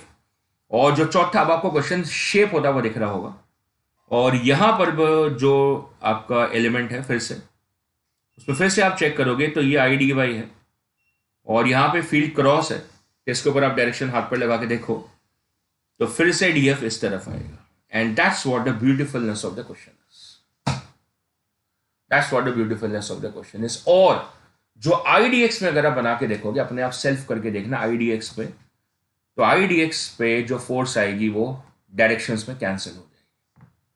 इसका मतलब जो फोर्स लग रही है वो सिर्फ किस पे लग रही है, जो एलिमेंटल वर्टिकल वाले कंपोनेंट्स है इन पे लग रही है, और उनकी वजह से एक resultant force towards the left आ रही है। इसका मतलब अगर ये क्वेश्चन कॉन्सेप्चुअली भी आ जाता तब आपको लगता नहीं कितना डिफिकल्ट है, पर उतना ही डिफिकल्ट होता, उतना ही इंट्रूसिव होता क्वेश्चन। तो ये क्वेश्चन आता है कि ये जो रिंग है ये टुवर्ड्स द लेफ्ट स्लाइड करेगी या राइट स्लाइड करेगी या वहीं रहेगी। तो जिसको कॉन्सेप्ट बहुत अच्छे से नहीं आता, जो रट के आया होता है कि force on the close loop हमेशा जीरो होती है, वो आपको पता है कि यूनिफॉर्म फील्ड में जीरो होती है, तो वो शायद उसके लिए वो जीरो वाली ऑप्शन भी होती। हमें पता चल गया कि ये किधर स्लाइड करेगी, if it is going to slide towards the left. फिर आ जाता है कि बता दो फ्रिक्शन कितना है, फ्रिक्शन कोफिशिएंट कितना है कि वो स्लाइड ना करे। तो कितने सारे क्वेश्चन बन सकते हैं, है ना। सो फिलहाल हमें जो क्वेश्चन पूछा है टू द पॉइंट उसको सॉल्व कर लेते हैं। सो नेट फोर्स जो हो जाएगी वो कितनी हो जाएगी यहाँ पे, what is the value for the net force over there. So integral of DF हो जाएगी कितनी, इंटीग्रल ऑफ डीएफ हो जाएगी, लिमिट डालनी पड़ेगी। तो मैंने क्या करना है, देखो ध्यान से, मैं सिर्फ इतने वाले पार्ट के लिए सॉल्व कर लूंगा, इतने वाले पार्ट के लिए। इसकी लिमिट क्या आएगी, अगर मैं एंगुलर लिमिट पे क्वेश्चन को कन्वर्ट करूं तो 0 से पाई बाई 2 आ जाएगी। कितनी आ जाएगी, 0 से पाई बाई 2 आ जाएगी। अगर मैं इसको एंगुलर लिमिट पे कन्वर्ट करूंगा, क्योंकि क्वेश्चन रिंग का है, तो फिर 4 पार्ट्स में क्वेश्चन होगा, तो ये 4 इंटू डी एफ हो जाएगा। समझ आ रही कि नहीं आ रही? हर एक पार्ट से, हर एक क्वाड्रेंट से डी एफ कहाँ लगेगी, टूवर्ड्स द लेफ्ट, और हर एक क्वाड्रेंट की जो लिमिट होगी वो क्या होगी, 0 से pi by. So that will be the value for the net force over there. That's it my dear. अब इस क्वेश्चन को सॉल्व कर लेते हैं। डीएफ कैसे लिखेंगे, that is B I into D L. Vector में लिखना है, वेक्टर में, बिल्कुल वेक्टर में लिखते हैं। So that's B I D L, B की वैल्यू, चलो डायरेक्शन देख लिया तो आप अपने आप को कंफ्यूज को करना चाहते हो। वैसे अगर आप वेक्टर्स में लिखोगे तो भी हो जाएगा, that will be 4 into D F कैसे लिखोगे, I D L cross B. So I into D L that is D Y, कहाँ पर है, that's along the Y axis j, and then cross the b, so that's b, that is b naught into x upon r minus k cap। ठीक है, तो फिर integration split करनी पड़ती, समझा ना क्वेश्चन को, क्योंकि मैं वेक्टर से क्यों नहीं कर रहा हूँ, क्योंकि मुझे इंटीग्रेशन स्प्लिट करनी पड़ती, क्योंकि b nought x by R, अब x कभी पॉजिटिव है कभी नेगेटिव है, तो अकॉर्डिंगली लिमिट्स बदलनी पड़ती। इस वजह से हमने क्या करा, मेहनत करके क्वेश्चन को स्केलर में कन्वर्ट करा। तो बहुत आसान होता है कि हम वेक्टर्स अप्लाई कर सकते हैं, पर question non uniform magnetic field का है, तो फील्ड चेंज हो रही है, फील्ड वेरिएबल है, तो उसकी सेंस बतानी पड़ेगी कि कहाँ तक वो क्रॉस है, कहाँ पे डॉट है। तो हमने इसलिए इसको वेक्टर से ना करके स्केलर में कन्वर्ट कर दिया, डायरेक्शन अलग से देख ली। अब वैल्यू डाल देते हैं। सो दैट्स बी, वैल्यू डालते हैं B I D L. So B की वैल्यू कितनी है, that's B not into X upon R into current, और लेंथ कितनी है, डी वाई है। That's it. That's it. So it's that simple now. So that's 4 into b naught into I upon r into x dy. That's it. इसको आपको solve करना। अरे ये तो अटक गया क्वेश्चन, x dy आ गया, y dy होता था y स्क्वायर बाई 2 हो जाता, पर ये तो फंस गया। कोई बात नहीं, ये क्या है, रिंग है, तो रिंग की इक्वेशन लिखते हैं। रिंग की इक्वेशन मतलब सर्कल की इक्वेशन। तो सर्कल की इक्वेशन क्या होती है, X square plus Y square equal to R square, ये इक्वेशन होती है, ये सर्कल की इक्वेशन है, करेक्ट। तो इससे x की वैल्यू किससे मिलेगी, that is equal to under root of R square minus Y square. So the value for the force that works upon S 4 b nought into I by R integral of R square minus of Y square into D Y, ये value आ जाती है। अब इसको आपको थोड़ा integration से solve करना पड़ेगा। हम यहाँ पे y की वैल्यू को r साइन थीटा रख लें, r sine theta. So dy will become equal to r cos theta D theta, differentiate करके dy अपॉन डी थीटा कितना हो जाएगा, r cos थीटा। मैंने पहले से रूपरेखा बांध दी थी कि एंगुलर लिमिट्स है, मैंने पहले से रूपरेखा बांध ली थी। So this value for the force becomes as 4 into B not into I by R, और बाकी जो टर्म है that becomes root of R square minus R square sine square theta, and into D Y की जगह R cos theta D theta. बिल्कुल difficult नहीं है, ज़्यादा स्टेप्स हैं नहीं, 2-3 स्टेप्स ही हैं। So is not getting into a very challenging zone. Diagram जो था वो चैलेंजिंग था, कि डीएफ का डायरेक्शन समझना वो थोड़ा चैलेंजिंग था। It is 4 into B not into I upon R. अब ये R square into 1 minus sine square theta हो जाएगा R square cos square theta, और R square cos square theta का रूट हो जाएगा R cos theta, R cos theta. So that is R cos theta into R cos theta D theta. This looks like simple now, ये R cancel out हो गया है। So 4 B not into I R बाहर आ गया, और अंदर हो गया कॉस स्क्वायर थीटा। अब कॉस स्क्वायर थीटा को कैसे लिख सकते हैं, 1 प्लस कॉस 2 थीटा बाई 2, और मेरे ख्याल से अब ये क्वेश्चन सॉल्व हो जाएगा। दैट इज 2 रह गया, 2 कैंसिल हो गया ऊपर नीचे, 2 B naught I into R. अब इसको इंटीग्रेट कर लो, so integral of D theta theta हो जाएगा, और कॉस 2 थीटा का इंटीग्रेशन हो जाएगा साइन 2 थीटा अपॉन 2, और लिमिट हमने पहले डिसाइड कर रखी थी 0 से पाई बाई 2। दोबारा मेरे को फिगर पे नहीं जाना पड़ेगा, ऑलरेडी आप रिवाइंड करके चेक कर सकते हो। So that's 2 B not into I into R, theta की वैल्यू कितनी होगी, pi by 2, minus of 0 of course, limit place करके, और ये वाली टर्म आपकी 0 आ जाएगी। क्यों 0 आ जाएगी, क्योंकि sine 2 into pi by 2, sine pi हो जाएगा और साइन पाई 0 होता है, और लोअर लिमिट डालोगे तो साइन 0 भी 0 होता है।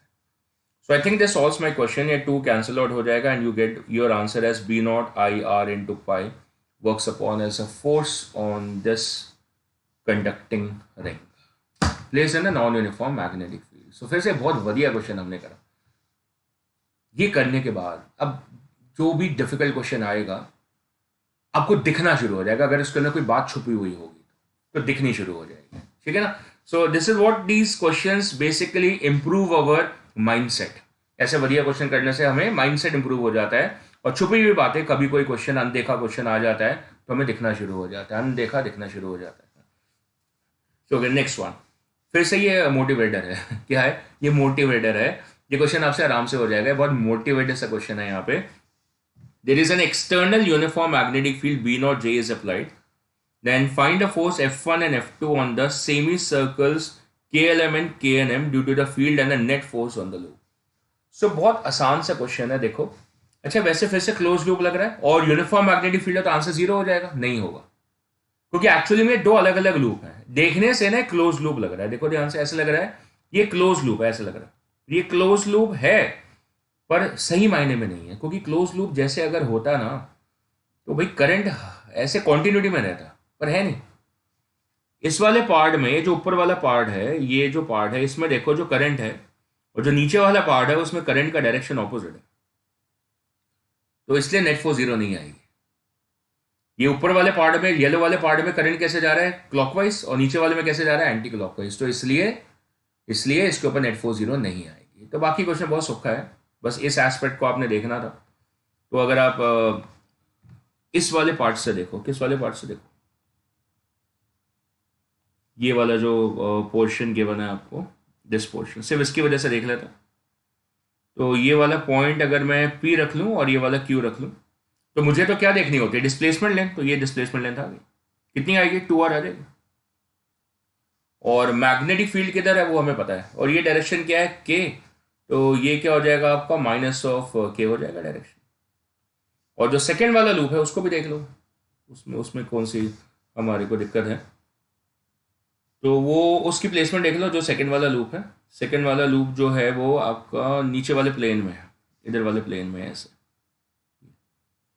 और पॉइंट तो देखो, ये वाला P है और ये वाला Q है, तो जो वेक्टर डिस्प्लेसमेंट है वो तो सेम है, वो तो यही आएगी।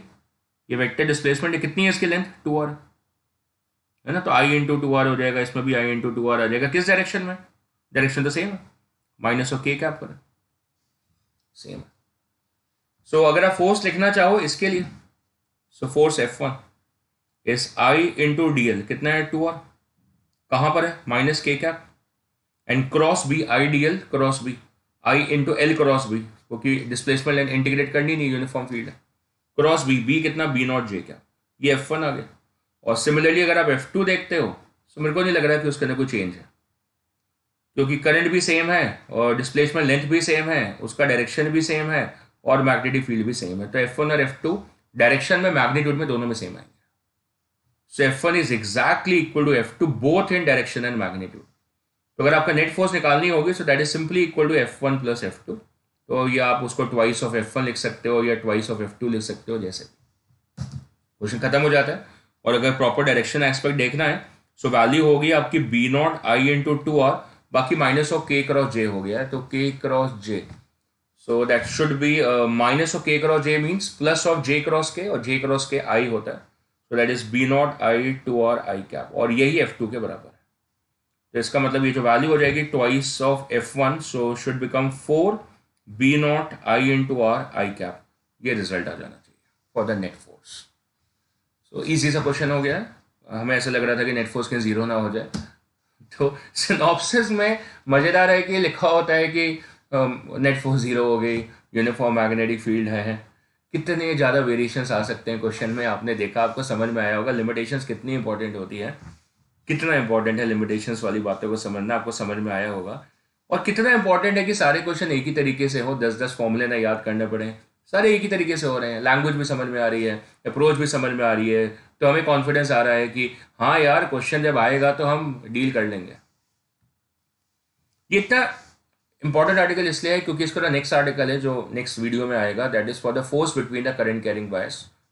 पूरा का पूरा इस आइडिया पर डिपेंडेंट होगा वो article, force between the current carrying wires. And then उसका जो एडजेसेंट आर्टिकल होगा next article, that is a torque on the current carrying loop.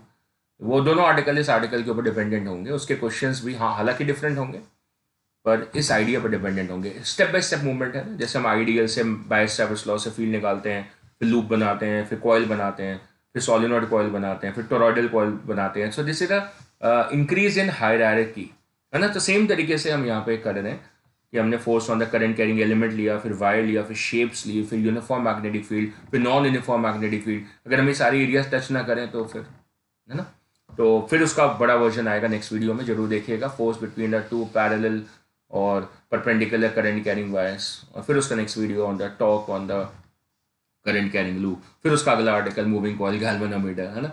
फिर ये आर्टिकल खत्म हो जाएगा। Then that's our approach, how we are building up and we are going to finish it, और पूरे क्वेश्चंस के साथ में, प्रैक्टिस के साथ में। Wire lying along the y axis from y equal to 0 to 1, limits given है kind of, carries a current of 2 milli ampere, तो आई की वैल्यू आपकी 2 इंटू 10⁻³ एम्पियर हो गई। In the negative Y direction, तो ये आपका माइनस ऑफ जे कैप पे हो गया। And the wire lies in the non uniform magnetic field given as this one, and the magnetic force on this. तो चलो क्वेश्चन को ब्रेक करते हैं। ये करंट का जो डायरेक्शन है वो कहाँ पर है, वो माइनस ऑफ जे पर है। और मैग्नेटिक फील्ड के दो कॉम्पोनेंट हैं, देखो, एक उसका आई कैप वाला कॉम्पोनेंट है और दूसरा उसका जे कैप वाला है। इसका मतलब there is going to be X direction magnetic field and a Y direction magnetic field. और जो फोर्स होगी, the force is suppose to be equal to I into D L cross B, और I into D L cross B जो है उसको integrate करके मिल जाएगी। तो जो करंट है, जो डिस्प्लेसमेंट है, वो एंटायरली माइनस जे पर है।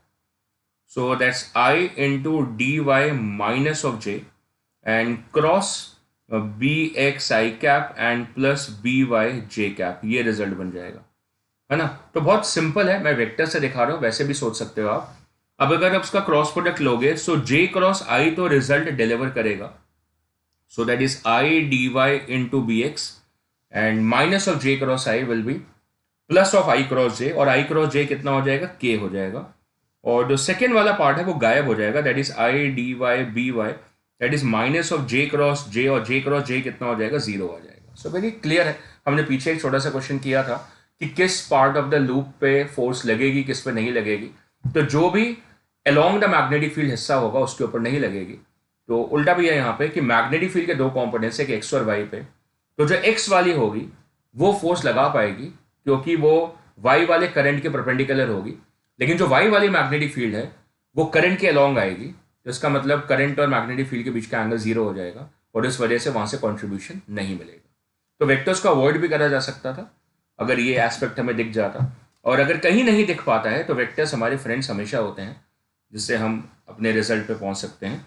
So this force from there, this ultimately coming out as equal to K capital direction हो गया, बाकी current into D Y into B X. B X की वैल्यू डाल देते हैं, बी एक्स की वैल्यू है 0.3 वाई, कितनी है, 0.3 वाई। सो 0.3 वाई, और डायरेक्शन हमने पहले देख चुके हैं, के कैप है। सो 0.3 इंटू आई, करंट गिवन है हमें 2 मिली एम्पियर, सो 2 इंटू 10⁻³ और इंटीग्रल हो गया हमें वाई डी वाई, और डायरेक्शन क्या है, के कैप है। So this works upon as equal to 0.6, ठीक है ना, 0.6 into 10⁻³ into Y square upon 2, ये बन गया वाई डी वाई इंटीग्रेशन। और वाई के लिमिट्स गिवन है 0 से 1, क्वेश्चन में गिवन है, इनिशियली गिवन है, देख लो 0 से 1 लिमिट्स गिवन है, Y equal to 0 to Y equal to 1, दिखिए आपको, बिल्कुल दिखिए। Okay, so let's finish up this. So ये 2 कैंसिल हो जाएगा, that becomes 0.3, so the answer becomes 0.3 into 10⁻³ and direction K cap, that's answer. 0.3 into 10⁻³ के पर, 0.3 इंटू 10⁻³ के कैप, माइनस तो है नहीं, माइनस वाले तो है नहीं, ये तो जे कैप है, गलत है, ये माइनस के कैप है, गलत है। तो दो ही के कैप वाले ऑप्शंस हैं, उसके अंदर 3 वाला फैक्टर है, ये रिजल्ट है, बिल्कुल सही आ रहा है, क्योंकि हमारा आया था 0.3 into 10⁻³, that can be written as 3 into 10⁻⁴।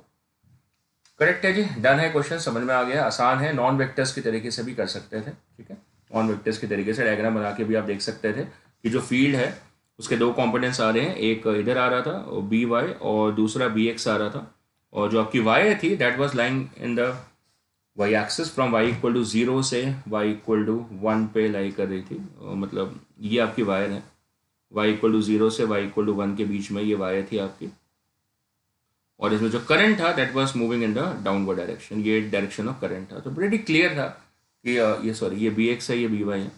So pretty clear है कि जो बी वाई वाली फील्ड थी उसकी वजह से फोर्स नहीं आएगा, क्योंकि इनके बीच में जो एंगल है वो 180 आ रहा है तो उसकी वजह से नहीं आता, और BX की वजह से सिर्फ फोर्स आनी चाहिए। तो प्रेटी सिंपल था, है ना। और फोर्स का डायरेक्शन भी अपवर्ड आ जाएगा, है ना, ऐसे करके देखो ऊपर की तरफ आ जाएगा। सो नॉन वेक्टर से भी आप कर सकते थे। सो अगला क्वेश्चन लेकर आते हैं, बहुत बढ़िया क्वेश्चन है।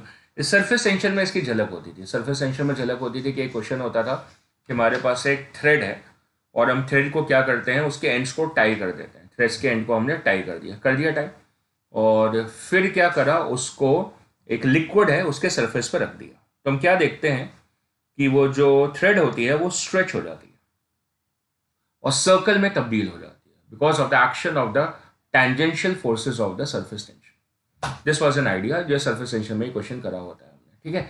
तो ये सेम तरीके का क्वेश्चन यहाँ पर है, और इसके जैसा क्वेश्चन मैंने पहले कराया आपको लास्ट लेक्चर में, जिसके अंदर एक क्वेश्चन था कि एक लूप रखा हुआ था मैग्नेटिक फील्ड में, और हमने सिर्फ 2 ऑप्शन करी थी। वैसे 4 ऑप्शन होती है पर हमने उसकी 2 ही ऑप्शन करी थी। आपसे पूछा था मैंने कि वो लूप एक्सपैंड करेगा कि कॉन्ट्रैक्ट करेगा, याद आया? आया याद सर, कि लूप एक्सपैंड करेगा कि कॉन्ट्रैक्ट करेगा। तो सेम आइडिया है माय फ्रेंड, सेम आइडिया है। क्वेश्चन देखते हैं, क्वेश्चन क्या है। There is a loop of the flexible conducting wire, मतलब इलास्टिसिटी होगी शायद उसमें, है ना, of length 0.5 metre lies in the magnetic field of 1 tesla perpendicular, मतलब क्रॉस फील्ड गिवन है, और उसकी वैल्यू जो है वो 1 टेस्ला गिवन है। It's pretty high value, usually आप देखोगे 10⁻³ मिली टेस्ला के अराउंड होती है। And show that when a current is pass through the loop it opens up into a circle. तो अंडरस्टूड है, वो मैंने क्योंकि करा दिया था, वो एक्सपैंड होती है। फिर भी आपको बता देता हूँ दोबारा से कि मान लो ये जो लूप गिवन है, ये आपका लूप जो गिवन है ऐसे इस तरीके से, और इसमें करंट का डायरेक्शन गिवन है क्लॉकवाइज। कैसे गिवन है? Clockwise, like this. Anti clockwise होगा तो क्वेश्चन चेंज हो जाएगा, क्लॉकवाइज है तो क्वेश्चन डिफरेंट है।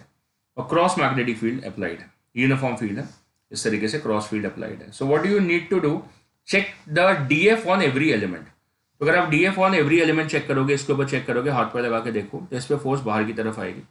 ये हम दिमाग लगा चुके हैं इस पर्टिकुलर क्वेश्चन पे लास्ट वीडियो में।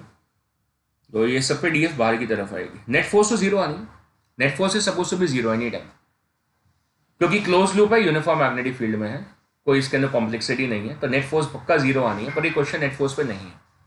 सो एक एक एलिमेंट ऑफ द वायर पर है, तो एक एक एलिमेंट ऑफ द वायर पे जो फोर्स आ रही है वो बाहर की तरफ आ रही है, बाहर की तरफ। अभी हम इसको रेडियली नहीं बोल पा रहे हैं, दोबारा से, अभी हम इसको रेडियली नहीं बोल पा रहे हैं, लेकिन ये जो फोर्सेस सारी आपको दिख रहा है बाहर की तरफ लगेंगी, सारी की सारी बाहर की तरफ। तो ये बाहर की तरफ स्ट्रेच होगा, फ्लेक्सिबल है, इलास्टिसिटी है, ये स्ट्रेच होगा और तन जाएगा। क्या हो जाएगा? तन जाएगा। तो तन जाएगा तो क्या बन जाएगा? सर्कल बन जाएगा।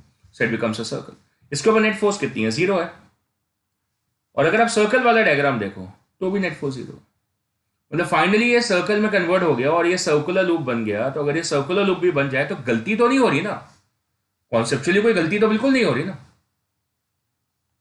और फोर्स टैंजेंशियल, मतलब जो फोर्स टैंजेंशियली नहीं, कैसे लग रही है? रेडियली, आप बोल सकते हैं। अच्छा, इन द प्लेन देखें तो ऐसा लगेगा कि मतलब ना सब तरफ से पुल अप हो रही है फोर्स, और अब जब देखें तो थोड़ा सा बढ़िया लगता है देखने में, इस तरीके से, like this. So like this it is happening on every section, it is acting perpendicular. तो स्क्वायर नहीं बनता ना ऐसे, इस वाले सेक्शन पे डिफाइन नहीं होता है ना, इस वाले सेक्शन पे डिफाइन नहीं होता। तो इस वजह से मतलब आप बोलोगे सर और कोई शेप नहीं बना, तो शेप क्या बना? It is coming only as a circle, it converts into a circular loop. So और वो ये DF इसको DF को कैंसिल कर जाएगी, ये वाली DF इसको कैंसिल कर जाएगी, ये वाली DF इसको कैंसिल कर जाएगी, है ना, ये वाली DF इसको कैंसिल कर जाएगी। क्या बोल रहे हो? हाँ, ऐसा हमें लग रहा है ऐसा हमें लग रहा है कि सारी DF आपस में कैंसिल करेगी। कैसे माय डियर, कैसे कैंसिल करेगी? ये DF उसको कैसे कैंसिल करेगी? ये DF किसी और को बैलेंस कर रही है, ये DF किसी और को बैलेंस कर। हम नेट फोर्स देख रहे हैं, बोल रहे हैं कि नेट फोर्स 0 हो गई है, पर मामला कुछ और है मैडम। मामला कुछ और क्या है कि ये जब तन गई, जब इसके अंदर स्ट्रेच आ गया, तो इसका मतलब इसमें टेंशन आ गई, और जो टेंशन रिजॉल्विंग के बाद आएगी वो इस डायरेक्शन में आएगी, जो रिजॉल्व करके यहां पे टेंशन आएगी T, और वो जो टेंशन होगी, DT लिखना चाहिए, स्मॉल टेंशन आएगी, वो इस DF को बैलेंस करेगी। तो हर एक एलिमेंट पे जो टेंशन आएगी वो क्या करेगी? DF को बैलेंस करेगी, एक एक पार्ट को। तो ये वाली DF इस वाली DF को कैंसिल नहीं कर रही है, वो रिजल्टेंट की लैंग्वेज है। तो जो DF है वो उसको DT बैलेंस कर रही है। तो ना ये अब फर्दर अंदर आएगा ना बाहर जाएगा, ये एक स्ट्रेच पे टिक जाएगा, एक स्ट्रेच पे, स्ट्रेच डेफिनेटली है, उसके बाद टिक जाएगा और उसी शेप को मेंटेन कर लेगा, उतने रेडियस को मेंटेन कर लेगा। तो अगर आप फिर एक क्वेश्चन ऐसा हो सकता है कि अगर आपने फील्ड की वैल्यू बढ़ाई, so what is the increment in the radius, ये क्वेश्चन आ सकता है, क्योंकि इलास्टिसिटी होगी तो उस क्वेश्चन में यंग्स मॉडुलस भी गिवन होगा। फिलहाल के लिए डीएफ निकालना है, सो डीएफ की वैल्यू आप निकाल सकते हैं। ये पुराना सा आर्टिकल होता है जिसके अंदर पोर्शन ऑफ द लूप को ले लेते हैं। सो पोर्शन ऑफ द लूप आप जितना ले रहे हो याद आ गई होगी, ये जो पोर्शन ऑफ द लूप है ये हमने डीएल ले लिया, इतना पार्ट ले लिया डीएल, और डीएल पार्ट जो एंगल सबटेंड करे डीएल पार्ट ले लिया, बड़ा बना लिया, डायग्राम को मैग्नीफाई कर दिया, इतना सा डायग्राम था उसको बड़ा कर दिया।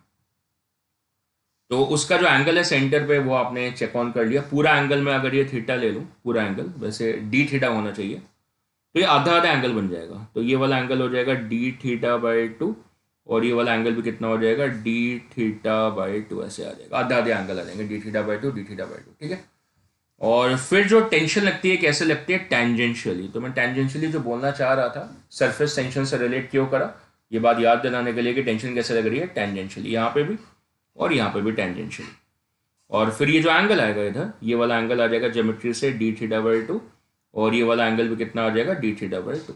और फिर टेंशन को जब आप रिजॉल्व करोगे, क्या करोगे, रिजॉल्व करोगे, तो उसके कंपोनेंट्स इस तरफ आएंगे T cos D theta by 2, और इस डायरेक्शन में आएंगे T sine of D theta by 2। Similarly इधर वाली टेंशन को रिजॉल्व करोगे तो T cos D theta by 2, और इस तरफ कितना आ जाएगा T sine of D theta by 2, और फिर ये T cos D theta by 2 और ये कैंसिल आउट हो जाएगा। और इस एलिमेंट पर डीएल पे ये जो नेट टेंशन होगी वो सेंटर की तरफ लगेगी, कितनी आ रही है, that is twice of T sine D theta by 2। तो ये सेंटर की तरफ जो ये जो फोर्स आएगी that will be twice of T into sine of D theta by 2, जो कि डीएफ को बैलेंस करेगी। वो वाला हिस्सा इक्विलिब्रियम में हो जाएगा। ऐसे हर एक हिस्सा इक्विलिब्रियम में आएगा, हर एक हिस्सा। मतलब ये वाला जो पार्ट है इसके ऊपर ये जो टेंशन है ये रिजॉल्व करने के बाद यहां लग गई और ये डीएफ को बैलेंस करेगी। उसी तरीके से जो इधर वाला हिस्सा होगा, इधर वाला हिस्सा, उसकी वजह से भी सेम हरकतें होंगी। तो उसकी वजह से भी क्या होगा, अगर मैं इसको हटाऊंगा तो इसकी वजह से भी क्या होने वाला है, यहां पे जो टेंशन है रिजॉल्व करके इधर आ जाएगी, that will be once again twice of T sine D theta by 2, और वो इस डीएफ को बैलेंस कर जाएगी। तो आपको क्वेश्चन में इंटीग्रेट नहीं करना है, दोबारा से आपको क्वेश्चन में इंटीग्रेट नहीं करना है, क्योंकि हर एलिमेंट जो है वो बैलेंस हो रहा है। इंटीग्रेट करके फायदा क्या है, नेट फोर्स तो पहले से जीरो है, तो आपको क्वेश्चन में इंटीग्रेट नहीं करना है। सो लुक है कि इंटीग्रेशन वाला क्वेश्चन है, पर इंटीग्रेशन वाला क्वेश्चन है नहीं। पर इसी से क्वेश्चन सॉल्व हो जाएगा कि जो डीएफ है that is equal to twice of T into sine of D theta by 2। अब डीएफ की वैल्यू कितनी है, that's B I D L. अब उसमें एंगल 90 आएगा। 90 क्यों आएगा, क्योंकि जो लूप है वो इस प्लेन में है, हॉरिजॉन्टल प्लेन में, और मैग्नेटिक फील्ड उसके परपेंडिकुलर है। तो करंट तो लूप के अंदर ही है ना, इस प्लेन में, एक्स वाई प्लेन में, और मैग्नेटिक फील्ड उसके परपेंडिकुलर है, तो थीटा 90 है। सो डीएफ कितना होगा, B I D L sine of 90 is equal to twice of T into D theta by 2। ये हमने इसलिए करा है क्योंकि लूप का एलिमेंटल पार्ट लिया था, मतलब डी थीटा बहुत स्मॉल एंगल है, डी थीटा बाई 2 उससे भी स्मॉल एंगल है, और sine of small angle is equal to that angle. तो sine alpha can be approximated as alpha, तो sine D theta by 2 becomes D theta by 2। So ये 2 and 2 यहाँ से cancelled है, कुछ रह गया, और बिल्कुल रह गया जो डीएल है, डीएल जो है, जो लेंथ है, ये एंगल डी थीटा था, ये डीएल लेंथ है, ये आर है, तो सर्कुलर प्रॉपर्टी से डीएल कितना होगा, R into D theta. So DL की जगह प्लेस कर सकते हो as R into D theta, sine 91 हो गया, as equal to T into D theta, D theta cancel है, टी की वैल्यू कितनी है, बी आई आर आ रही है, दैट्स बी आई आर। और क्योंकि आपको रेडियस तो था ही नहीं क्वेश्चन में, कभी था ही नहीं क्वेश्चन में, कभी था ही नहीं क्वेश्चन में। सर क्या बोल रहे हो बेटा, ऐसा था कि एक लूप था, एक वायर थी बेसिकली जिसका हमने लूप बनाया था, उस वायर की लेंथ एल थी, वो तो बाद में जब रखा तो वो सर्कल में बदल गया, तब सर्कल बना ना, बात समझ में आ रही है, तब सर्कल बना। तो रेडियस हो ना गिवन था क्वेश्चन में, क्वेश्चन में क्या गिवन था, लेंथ ऑफ द वायर, पर लेंथ ऑफ द वायर किसके बराबर है, 2 पाई आर के। तो आर की वैल्यू कितनी आ रही है, एल अपॉन 2 पाई। तो ये फॉर्मूला कितना डेवलप हो गया, that is B I, R की जगह L upon 2 pi, so that is basically BIL upon 2 pi, तो आप इसको एफ एवरेज अपॉन 2 पाई लिख सकते हैं, like this, B I L average force upon 2 pi. Formula याद करने के लिए, फ्लैश कार्ड में लिखने के लिए कितना लंबा सॉल्व कौन करेगा, एक बार तो टच किया हुआ है क्वेश्चन, और ये काफ़ी जगह टच किया होता है क्वेश्चन। इलेक्ट्रोस्टैटिक फोर्स में भी ऐसे ही आता है, एफ अपॉन 2 पाई, वहाँ पे जो फोर्स होगी, मतलब पूरी रिंग है बाहर, उसके ऊपर यूनिफॉर्मली डिस्ट्रीब्यूटेड चार्ज है, सेंटर पे चार्ज रखा हुआ है Q0, तो फिर जो टेंशन इन द रिंग आएगी वो सेम फॉर्मूले से आएगी, एफ अपॉन 2 पाई। एफ कितना होगा, K Q1 Q2 R square. फिर एक रिंग है जिसको सेंट्रल एक्सिस पर रोटेट कर दिया, तो फिर जो फोर्स होगी वो क्या हो जाएगी, M omega square R. Formula tension का सेम रहेगा, कितना रहेगा, एफ अपॉन 2 पाई, ध्यान रखना 2 पाई मतलब सेंटर वाला एंगल है। ये 2 पाई हमें क्या समझा रहे हैं कि हर एलिमेंट पे ये फोर्स लग रही है, so that's an average acting over the 2 पाई, मतलब कंप्लीट पे लग रही है। क्लियर है? तो मतलब इस अपॉन 2 पाई, समझ आ रही है? इसका मतलब ये हर छोटे एलिमेंट डीएल पे होगी, क्योंकि डीएल को ऐड करके 2 पाई आ जाएगा, तो इसका मतलब हर उस स्मॉल एलिमेंट पे टी सेम आ रही है। ये इस एक्सप्रेशन का मतलब होता है, एफ अपॉन 2 पाई। क्लियर? सो इलेक्ट्रोस्टैटिक में K Q1 Q2 R square F average हो जाएगा, और फिर मैग्नेटिज्म में BIL हो गया, और आपका सर्कुलर मोशन में सेम क्वेश्चन आएगा तो फिर वो एम ओमेगा स्क्वायर आर हो जाएगी। चलो फॉर्मूला बन गया आपका BIL अपॉन 2 पाई, और ये न्यूमेरिकल भी था, तो न्यूमेरिकल की वैल्यू डाल के इस क्वेश्चन को खत्म भी करते हैं। So let's check this, T equal to BIL upon 2 pi. So magnetic field given है, कितनी है, 1 tesla, pretty high value, so pretty high value. So ये क्या है, ये तो कुछ नहीं है, BIL upon 2 pi.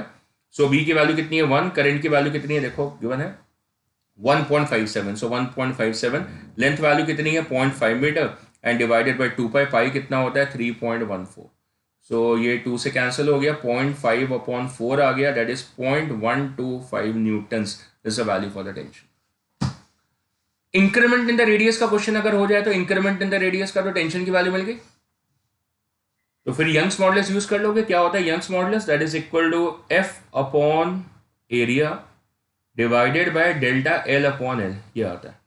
So will be delta L upon L from here as equal to F upon A Y, correct है। और अब एल की वैल्यू कितनी है 2 pi R, so delta L कितना हो जाएगा 2 पाई इंटू डेल्टा आर, इसका मतलब डेल्टा एल अपॉन एल की जगह कितना आ जाएगा, delta R upon R, 2 pi तो कैंसिल हो जाएगा। So delta R upon R, force कितनी है यहाँ पर, tension, that is tension upon A Y. A क्या है, area of the cross section of the wire, तो ये जो लूप वायर है इसका अपना रेडियस होगा, कितना रेडियस है, मान लो स्मॉल आर है, सो ये एरिया कितना हो जाएगा, pi small R square into Y. So फिर डेल्टा आर कितना हो जाएगा, that is T into R upon pi small R square into Y. Capital R और स्मॉल आर में डिफरेंस समझ में आया ना। कैपिटल आर क्या है, पूरा जो लूप बना हुआ है उसका रेडियस है, मान लो पूरी रिंग है तो उसका रेडियस है, और स्मॉल आर क्या है, जो वायर जिससे लूप बना है उस वायर का रेडियस है, वो स्मॉल आर है। अब टी की वैल्यू आप प्लेस कर दोगे, टी की वैल्यू कितनी निकाली आपने, BIR, so that's BIR into this R, समझ आ रही है, and divided by pi small R square into Y. अब वो आर को फर्दर कन्वर्ट कर लोगे एज L अपॉन 2 पाई, तो आपका आंसर आ जाएगा। That's increment in the radius over there, कि पहले तो बना और उसके अंदर इंक्रीमेंट करना। चलो डन है, आगे बढ़ते हैं। Next one, the question is coming across you. ये क्वेश्चन क्या है, ये क्वेश्चन है सुपरपोजिशन का, जैसे सुपरपोजिशन क्वेश्चन क्या कह रहा है कि आपको एक स्ट्रेट सेगमेंट गिवन है, एक नहीं एक्चुअली 2 गिवन है। So there are 2 straight segments of the wire AB and BC, each carrying the current of 5 amperes, और उसको प्लेस कर रखा है यहाँ पे, ठीक। Cube edge is 50 centimetre and the magnetic field is uniform along the Y axis. So B तो given है, कितनी है 0.4 ऑफ J कैप, ये गिवन है, very good. The current value is equal to 3 ampere, वो भी चंगा। अब आगे क्या है, the force experience by the wire ABC, force experience by the wire ABC, पर AB अलग निकाल दो, AC पे अलग निकाल दो, दोनों को ऐड कर दो, खत्म क्वेश्चन। पर मैं तो कुछ और तरीके से करूंगा। मैं क्या करूंगा, इस लूप को कन्वर्ट कर लूंगा, कन्वर्ट नहीं कर लूंगा, लूप को फिनिश कर लूंगा, कंप्लीट कर लूंगा। So I am finishing this particular loop, और फिनिश करूंगा तो फिर ये डायरेक्शन आ जाएगा इसमें करंट का, फिनिश कर दिया मैंने इसको। अब ये यूनिफॉर्म मैग्नेटिक फील्ड में है, क्योंकि मैग्नेटिक फील्ड यूनिफॉर्म है, देखो डायरेक्शन में भी वैल्यू में भी, तो net force on the loop 0 है। So the force on ABCA that is suppose to be 0। Reason बता दिया मैंने कि क्लोज लूप है और यूनिफॉर्म मैग्नेटिक फील्ड में है तो 0 आ रहा है। तो फिर मैं इसको कैसे लिखूंगा, देखो, it is force on A B C, वही पूछा हुआ है, ए बी और B C, and plus force on C A is suppose to be zero. क्या मजेदार है ना? That means that is a force on the A B plus force on the B C is equal to minus of force on the C A. क्या बात है! तो बस मुझे ये निकालना है, minus of force on the C A निकालना है, वो मेरा आंसर आ जाएगा। यही पूछा है क्वेश्चन में, the force experience by the wire A B C, यही तो पूछा था, A B plus B C, है कि नहीं है? तो माइनस एफ ए निकालना है। क्या निकालना है? माइनस एफ सी ए निकालना है। बस क्वेश्चन खत्म। तो माइनस ऑफ एफ सी ए निकाल लेते हैं, माइनस ऑफ एफ सी ए। तो एफ सी ए, ये इसका डायग्राम बनाओ बस अब आप, किसका? एफ सी ए का। बाकी डायग्राम भूल जाओ। तो अगर आप एफ सी ए का डायग्राम बनाओगे तो करंट ऐसे जाएगा इसमें, वेक्टर्स के हिसाब से, है कि नहीं है? तो ये कौन सा डायरेक्शन है? This is negative Y axis, और ये कौन सा डायरेक्शन है? Plus of Z. सो ये लेंथ भी एल है और ये लेंथ भी एल है। So that's I into L minus J cap, vector से ये माइनस जे कैप हो गया, और इधर वाला प्लस के कैप हो गया। So that is plus L of K cap. Correct है? क्लियर है? और and this cross B, B कितना है? 0.4 जे कैप। तो बिल्कुल भी क्वेश्चन में कोई लेंथ, मतलब कोई लंबा क्वेश्चन नहीं है, बहुत आसान क्वेश्चन है। That is over my think, I think that is first part मैं लंबा करके दिखा रहा हूँ, स्टेप बाय स्टेप दिखा रहा हूँ, इसलिए मैं तो एक झटके में कर सकता था। माइनस और माइनस प्लस हो जाएगा, सो that is I L J cross J into 0.4, ये पहली टर्म है, ये स्वाहा हो गई है, स्वाहा। जे क्रॉस जे जीरो होता है, खत्म हो गया, मामले खत्म, ओवर है। वैसे भी देख लो, ये वाला जो हिस्सा है उसमें वेक्टर्स लगाने की लोड नहीं है, ये वाला हिस्सा मैग्नेटिक फील्ड के ऑपोजिट है। तो ऑपोजिट है तो एंगल 180 होगा, कंपोनेंट आएगा ही नहीं उसके। तो किसकी वजह से आना है?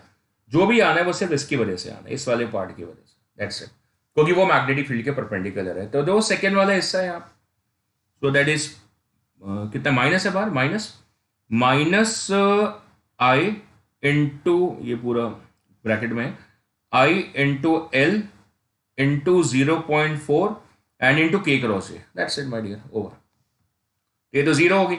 So what is the value for FAB plus FBC? That's equal to, from here, I. Current कितना given है? What is the value for current? 3 amperes. और length value. What is the value for the length given? Length देखो 50 centimetre. कितनी है? 50 centimetre. 50 centimetre मतलब half हो गया, 1/2 हो गया, हाफ मीटर, इंटू 0.4। और के क्रॉस जे क्या होता है? K cross J, that's minus of I. So minus of I और बाहर minus, so that becomes plus of I cap. और ये हो गया आपका 0.2 into 3, so that's 0.6 of I cap. ये मैंने पूरा सॉल्व करके दिखाया। एक्चुअली में ये आंसर जो था क्वेश्चन का, ये बिना सॉल्व करे आ सकता था ऑप्शन से। अगर ऑप्शन नहीं होती तो बात अलग है, इंटीजर टाइप क्वेश्चन आ जाता, और ऑप्शन अगर है तो ये एक झटके में क्वेश्चन खत्म है। देखने से वेक्टर्स एक हमेशा एक अप्रोच है, जब हमें कुछ पल्ले वल्ले नहीं पड़ता है तो हम वेक्टर्स अप्लाई कर सकते हैं अगर हमारे वेक्टर स्ट्रॉन्ग है तो। अदरवाइज बहुत सूखा था। देखो ये जो येलो येलो वाले पार्ट है, इसकी वजह से फोर्स आएगी नहीं। फोर्स सिर्फ किसकी वजह से आनी थी? जो एक्स वाला पार्ट है और जो आपका जो जेड वाला पार्ट है वायर का, और जो बी वाई वाली फील्ड है उसकी वजह से आनी थी। तो बहुत सिंपल था कि ये आपका जेड पे है और ये आपका वाई पर है, तो अगर आप इसका क्रॉस प्रोडक्ट लोगे तो एक्स में आंसर आएगा, सिर्फ प्योर एक्स में आंसर आएगा। तो एक ही ऑप्शन थी जिसके अंदर प्योर एक्स में आंसर है, और वही मेरा आंसर होना था कि बिना सॉल्व करे इन ऑप्शन से सॉल्व हो जाता। इन ऑप्शन समझ आ रही है? बहुत आसानी से। और पूरा वेक्टर से देखे तो पूरा टाइम लगता, पर अगर आप दिमाग से देखते हैं तो क्वेश्चन ऐसे सॉल्व हो जाता, which could make you smarter. The next one, the next question over here, it says there is a semi circular wire of the radius R. आपको समझ में आया होगा कि कितने इंपॉर्टेंट था इस तरीके के क्वेश्चंस को आपको कराना, क्योंकि ये क्वेश्चंस फिर अपने आप हमारे से होते नहीं हैं। हम इन क्वेश्चन की तरफ रुख भी नहीं देखते हैं, और फिर ये क्वेश्चन एक दिन हमारे सामने आते हैं और हम घबरा जाते हैं। अब ये लेक्चर करने के बाद में बिल्कुल घबराएंगे नहीं इस आर्टिकल से, और ये पूरा आर्टिकल आपके सामने हो जाएगा। अब जितने क्वेश्चन आप देखेंगे वो मोस्टली इस वैरायटी के क्वेश्चन होंगे, right. So there is a semi circular wire of the radius R carrying a current I is placed in the magnetic field as shown. On the left side of this magnetic field of the strength is B naught, and on the right side, तो जैसे हमने पहले question किया था, पूरी ring थी, left side और right side पे मैग्नेटिक फील्ड की वैल्यू डिफरेंट थी, वैल्यू तो डिफरेंट थी, डायरेक्शन डिफरेंट था। सेम क्वेश्चन है, यहाँ पे जो मैग्नेटिक फील्ड की स्ट्रेंथ है वो डिफरेंट है। लेफ्ट साइड पे जो वैल्यू है वो बी नॉट है और राइट साइड पे टू बी नॉट है। डायरेक्शन जो दोनों का है वो सेम है। मैं दोनों को क्रॉस ले लेता हूं, इस तरफ भी क्रॉस है और इस तरफ भी क्रॉस है। And you need to calculate the magnetic force experience by the wire would be. तो ये उससे कंपैरेटिवली हल्का क्वेश्चन है क्योंकि उसमें वैल्यू भी वेरी कर रही थी, B not into X by R, और डायरेक्शन भी डिफरेंट था। यहाँ पे वैल्यू तो वेरी कर रही है पर डायरेक्शन दोनों पे सेम है, पर इंटीग्रेट नहीं करना पड़ेगा। रीजन क्योंकि फील्ड यूनिफॉर्म है। तो वैसे भी नेट फोर्स से जीरो आना ही नहीं है क्योंकि क्लोज लूप तो है नहीं। सो सॉल्व कर लेते हैं। क्या करना है, हमने डिस्प्लेसमेंट देख लेनी है, दैट्स इट, बस खत्म क्वेश्चन। ये डिस्प्लेसमेंट आ गई, बताइए आपको डिस्प्लेसमेंट देखते हैं। तो ये डिस्प्लेसमेंट आपने देख ली। अब इसमें करंट जो है वो डायरेक्शन देख लो। वो तो अगर इस जगह को P लिख दूं, इसको Q लिख दूं और इसको मैं R लिख दूं, R को कुछ और लेता हूँ, S लिख लेता हूँ। सो ये P से S जा रहा था, ये देखो जा रहा था, और फिर ये S से Q आता, तो मतलब इसमें करंट इधर आ रहा है, प्रेडिली डन है। तो अब मैं इसको चेंज ही कर लेता हूँ। इसका मतलब अब ये जो डायग्राम है वो सिर्फ इतना रह गया, दूसरा डायग्राम। और इसकी लेंथ कितनी है, what is the length for this, R√2 होगी मेरे ख्याल से इसकी लेंथ, R√2। इसकी भी लेंथ R√2 हो जाएगी, ठीक। और अब जो फोर्स का डायरेक्शन है वो आप चेक कर लो, इस पर इधर आ जाएगा, क्लॉकवाइज करंट है तो बाहर की तरफ आता है, तो ये इसके ऊपर फोर्स आ जाएगी और ये इसके ऊपर फोर्स आ जाएगी, पर ये फोर्स सेम नहीं है। दोबारा से, ये फोर्स सेम नहीं है, इज नॉट द सेम। ये F2 है, ये F1 है, क्योंकि मैग्नेटिक फील्ड की वैल्यू डिफरेंट है, बस। और फिर इन दोनों फोर्स के बीच का एंगल देख लेते हैं, इन दोनों फोर्स के बीच का एंगल देख लो, ये 90 आ रहा है, चेक कर लो। वो तो इसके परपेंडिकुलर है, इस परपेंडिकुलर टू दिस, और ये फोर्स इसके परपेंडिकुलर है, तो बिल्कुल क्लियर है इनके बीच का एंगल कितना आएगा, 90 आ रहा है। So what is the value for the net force equal to, that becomes simple, that is root of F1 square plus F2 square, that's it। पर F1 की वैल्यू नोट कर लो अब कितनी है। सो करंट कितना है I, और magnetic field कितनी है B नॉट, और लेंथ कितनी है R√2, बाकी एंगल तो 90 है। किसके बीच में, मैग्नेटिक फील्ड और करंट में, उसमें तो कोई डाउट नहीं है ना, बिल्कुल नहीं है, क्योंकि पूरा वायर फ्रेम जो है वो कहाँ पर है, वो XY प्लेन में है, और मैग्नेटिक फील्ड क्रॉस मतलब परपेंडिकुलर टू द प्लेन है, तो एंगल थीटा वो वाला 90 है, साइन थीटा वो जो है। और उसी तरह F2 की वैल्यू कितनी है, that is equal to I into two B naught है, मैग्नेटिक फील्ड की स्ट्रेंथ देखो टू बी नॉट है, और लेंथ कितनी है वायर की, वो R√2। So I think this is done. I B naught and R√2 ये तो बाहर आ जाएगा, बाकी आप अंदर चेक कर लो, that is root of 1 square plus 2 square, so that is 4। 1 square plus 2 square लिख लो 4, अगले स्टेप पे लिख लेना। सो 4 + 1 कितना हो गया, 5, सो √5। सो √5 इंटू √2, √10 आ जाएगा, सो √10 I बी नॉट R। ये मेरा रिजल्ट आ जाता है for the net force. Integrate नहीं करना पड़ा, पर very good variety of the question था जिसके अंदर मैग्नेटिक फील्ड यूनिफॉर्म भी नहीं है। Right, so I have another one, maybe the last one. Okay, maybe the last one for today. And it says there is an equilateral triangular loop is carrying a current I. इसके जैसा एक question हमने देखा हुआ है। Now is telling that there is a current I in this. ये पूरा current I है, and under the action of the magnetic force, the loop सिर्फ loop के बारे में पूछे, along the loop कहाँ मूव करेगा ये पूछा हुआ है कि भाई y एक्सिस पे जाएगा और XY प्लेन में मूव करेगा, मतलब एक्सक्लूसिवली X पे नहीं जाएगा, एक्सक्लूसिवली Y पे नहीं जाएगा, जनरल मोशन होगा उसका XY प्लेन में, या पॉजिटिव X एक्सिस पे जाएगा या नेगेटिव X एक्सिस पे जाएगा, ये आपने क्वेश्चन देखना है। वो देखते हैं क्या हो रहा है इसके अंदर। तो हमने क्या करा, पहले तो इसका डायरेक्शन देखा कि करंट का क्या है, पता चला क्लॉकवाइज है, तो क्लॉकवाइज की वजह से हमें डायरेक्शन ऑफ फोर्सेस पता चली। ये इसके सेंटर मास से, ये इसके सेंटर मास से परपेंडिकुलर, और ये इसके सेंटर मास से परपेंडिकुलर, ये फोर्सेस। जो मुद्दा है वो समझना, बिल्कुल क्लियर कट समझना। ये इसका सेंटर मास है, ये वाला पॉइंट, और ये वाला इसका सेंटर मास है। दूसरा रंग दिखाओ, लाल रंग दिखाओ, लाल। ये वाला और ये वाला दोनों का सेंटर मास है। दोनों के जो सेंटर मास है इन सेक्शंस ऑफ द वायर के, ए बी और जो AC section of the wire है, इनका डिस्टेंस यहां से सेम आ रहा है। कितना आ रहा है, R0 लिख लेता हूं, कितना लिख लेता हूं, R0 लिख लेता हूं। तो इन दोनों जगह पे मैग्नेटिक फील्ड की वैल्यू सेम आएगी, क्योंकि यहां से वायर से डिस्टेंस कितना है, सेम है, और करंट तो वायर में सेम है, ठीक है ना। इसका मतलब ये जो दोनों फोर्सेस आएंगे इनका मैग्नीट्यूड सेम आएगा दोनों फोर्स में। तो इसका मैग्नीट्यूड अगर F1 होगा तो इसका भी F1 आएगा। क्लियर? अब एंगल चेक कर लो, तो एंगल चेक करें तो ये 30 है, तो ये 30 डिग्री है, तो ये 60 डिग्री आएगा। तो इसका कॉम्पोनेंट आ जाएगा यहाँ पे F1 cos 60, so will B F1/2। इधर आ जाएगा F1 sin 60, सो F1 √3/2। सिमिलरली इधर चेक करूंगा मैं, तो इधर कॉम्पोनेंट आ जाएगा F1/2 F1 cos 60 से, और इधर कॉम्पोनेंट आ जाएगा F1 √3/2, ये तो कैंसिल आउट हो जाएगा। और इधर जो फोर्स है इधर, इसका डिस्टेंस अलग है, इसका डिस्टेंस तो अलग है, इसका डिस्टेंस कुछ r लिख लेता है, तो यहां पे फील्ड डिफरेंट है, तो फोर्स डिफरेंट आएगी। बाकी करंट सेम है, लेंथ सेम है, पर फील्ड की वैल्यू डिफरेंट आएगी क्योंकि डिस्टेंस चेंज हो गया। पता है ना मैग्नेटिक फील्ड कितनी होती है, because of a long current carrying wire the magnetic field is equal to μ0/4π into twice of I/r। तो r की वैल्यू चेंज हो रही है बार बार, इसकी वजह से मैग्नेटिक फील्ड की वैल्यू चेंज हो रही होगी। करंट सेम है, लेंथ सेम है, करंट सेम है, लेंथ सेम है, तो फैक्टर जो चेंज हो रहा है वो सिर्फ क्या हो रहा है, फोर्स। बाकी डायरेक्शन तो देख ही रहे हैं। तो ये फोर्स कितनी है, F2 है। सो ओवरऑल इसकी जो फ्री बॉडी बन गई है, अब उसके अंदर जो मुझे दिख रहा है ओवरऑल, तो उसमें दो फोर्सेस दिख रही हैं। एक तो F2 राइट को दिख रही है, और नेट फोर्स इधर F1/2 एंड F1/2 एडअप करके एक नेट फोर्स जो है वो इधर आ रही है, वो कितनी है, F1 है। और Y में कोई फोर्स नहीं दिख रही है, Y वाली फोर्स कैंसिल आउट हो गई है। सो डेफिनेट सी बात है कि ये जो लूप है वो XY प्लेन में मूव नहीं करेगा। कायदे से वो प्लेन है XY, पर एक्सक्लूसिवली सिर्फ X में मूव करेगा। बस आपने ये देखना रह गया है कि F1 ज़्यादा है कि F2 ज़्यादा है। I think that's not difficult at all, और वो एग्जैक्टली वैल्यू से भी आप निकाल सकते हो, पर ये क्वेश्चन एग्जैक्टली वैल्यू पे नहीं है, तो क्वेश्चन डन है, फिनिश है।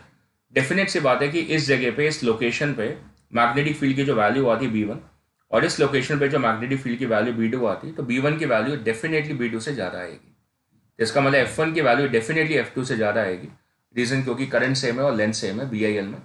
So therefore the loop is going to move towards the left over there. So it moves along the negative x-axis must be our correct expression for this. तो थोड़ा सा different question भी हो सकता है, जैसे हमने लास्ट लेक्चर में करा था, उसके अंदर शायद वो XY प्लेन में मूव कर रहा था, ओरिएंटेशन तब उसका थोड़ा सा डिफरेंट था, और यहाँ पर वैसा नहीं है, और यहाँ पे हम क्वेश्चन को एक्सक्लूसिवली सॉल्व कर पा रहे हैं। राइट, सो चलो फिर आज के लिए लेक्चर फिनिश होता है यहाँ पे। We are going to finish this particular lecture over है। बहुत सारे अच्छे अच्छे क्वेश्चंस करे हमने। अब आपका काम क्या है, आपका काम ये आता है कि आपने अब इस लेक्चर को पूरा सा रिकैपिटुलेट करना है। आपने दोबारा से इस लेक्चर को एक एक क्वेश्चन खुद अपने हाथों से बैठ के अपनी कॉपी में सॉल्व करना है। एक एक क्वेश्चन को रिवाइंड करके लेक्चर को बार बार देख के, है ना, एक एक क्वेश्चन को करना है। एक एक क्वेश्चन इंपॉर्टेंट है, और फिर जो मॉड्यूल में जो क्वेश्चन हैं उन क्वेश्चन को आपको प्रैक्टिस करना है, the force on the current carrying wire, और फिर सारे क्वेश्चन आपसे बन जाएंगे। फिर आपने डाउट्स लेना है, ठीक है ना। तो जो बच्चे से वीडियो देख रहे हैं और मेरे साथ एनरोल नहीं होते हैं, जो कुछ स्टूडेंट्स, तो उनको सारे लेक्चर्स नहीं मिलते हैं इस तरीके से, कुछ कुछ लेक्चर्स मिल जाते हैं। So they can always come to my site electronphysics.in and contact on the numbers to study with me. Okay, bye everyone, have a nice day. Lecture को जरूर दोबारा करना, अच्छे से करना, ठीक है ना, अच्छे से एक एक क्वेश्चन को दोबारा करना। एक एक क्वेश्चन में टाइम लगा है, अच्छे से आपको भी टाइम लगाना है। मेरे को आते थे, आपको नहीं आते थे, मेरे को आते थे, आपको नहीं आते थे, पर आगे से आपको आने चाहिए। और फिर ऐसा क्या होता है कि हम अच्छे से करते हैं तो फिर नया क्वेश्चन भी हमारे जीवन में जब हमारे सामने आएगा तो भी हम उसको अटेम्प्ट करने की क्षमता रखते हैं, क्योंकि इतने क्वेश्चन करने के बाद में हमें समझ में आता है कि यार देखो, एक ही फॉर्मूला है, एक ही तरीका है, पर क्वेश्चन हमें ट्विस्ट करके पूछता है, तो हमारे को दिमाग में एक कोना कॉन्फिडेंस देता है कि यार देखो, होगा तो इसी तरीके से। थोड़ी मेहनत करो, थोड़ी जद्दोजहद करो, तो क्वेश्चन डेफिनेटली सॉल्व होगा। ये हमारे दिमाग में फिट है। अब एक क्वेश्चन एक मेथड से, दूसरा क्वेश्चन दूसरे मेथड से, तीसरा क्वेश्चन तीसरे मेथड है, आठवां क्वेश्चन आठवें मेथड से, मैं क्या कोई नहीं कर सकता फिर क्वेश्चन सॉल्व। तो हमें थोड़े से पार्टीशन करने पड़ते हैं, दिमाग में पार्टीशन करने पड़ते हैं कि ये तो इसी तरीके से होगा, इसी तरीके से होगा, पता है हमें। हाँ, फिर थोड़े बहुत तरीके होते हैं क्वेश्चन के अंदर, थोड़े थोड़े क्वेश्चन अलग अलग एस्पेक्ट में होते हैं, उन बारीकियों को समझना पड़ता है। यूनिफॉर्म फील्ड है, नॉन यूनिफॉर्म फील्ड है, क्लोज लूप है कि नहीं है, यूनिफॉर्मिटी और नॉन यूनिफॉर्मिटी भी किस तरीके की, वैल्यू में है या डायरेक्शन में है या दोनों में है, ये मुद्दे हमने डिस्कस करें। फिर कीवर्ड्स पहचानना, इक्विलिब्रियम, सस्पेंशन, फ्लोटिंग, है ना, रेस्ट, ये सारी बातें, फ्रिक्शनलेस है कि नॉन फ्रिक्शनलेस है, ये सारे मुद्दे होते हैं, छोटे छोटे पॉइंट्स होते हैं जो कि मैकेनिक्स का हिस्सा थे। पूरी +1 में आपने वही करा है। अब +2 में से एक मैग्नेटिक फोर्स आ गई है तो क्या फर्क पड़ गया, क्वेश्चन तो मैकेनिक्स ही है ना, इलेक्ट्रोडायनेमिक्स बस हो गया। इसका मतलब सेम +1 चल रही है, बस एक एडिशनल फोर्स आ गई बीच में। इस तरीके से सोचो, वही फ्री बॉडीज बन रही है जो प्लस वन में बननी थी, इसलिए प्लस वन कितनी इंपॉर्टेंट होती है ना। चलो बाय, बहुत हो गया आज के लिए, bye, nice day, have a nice day, bye.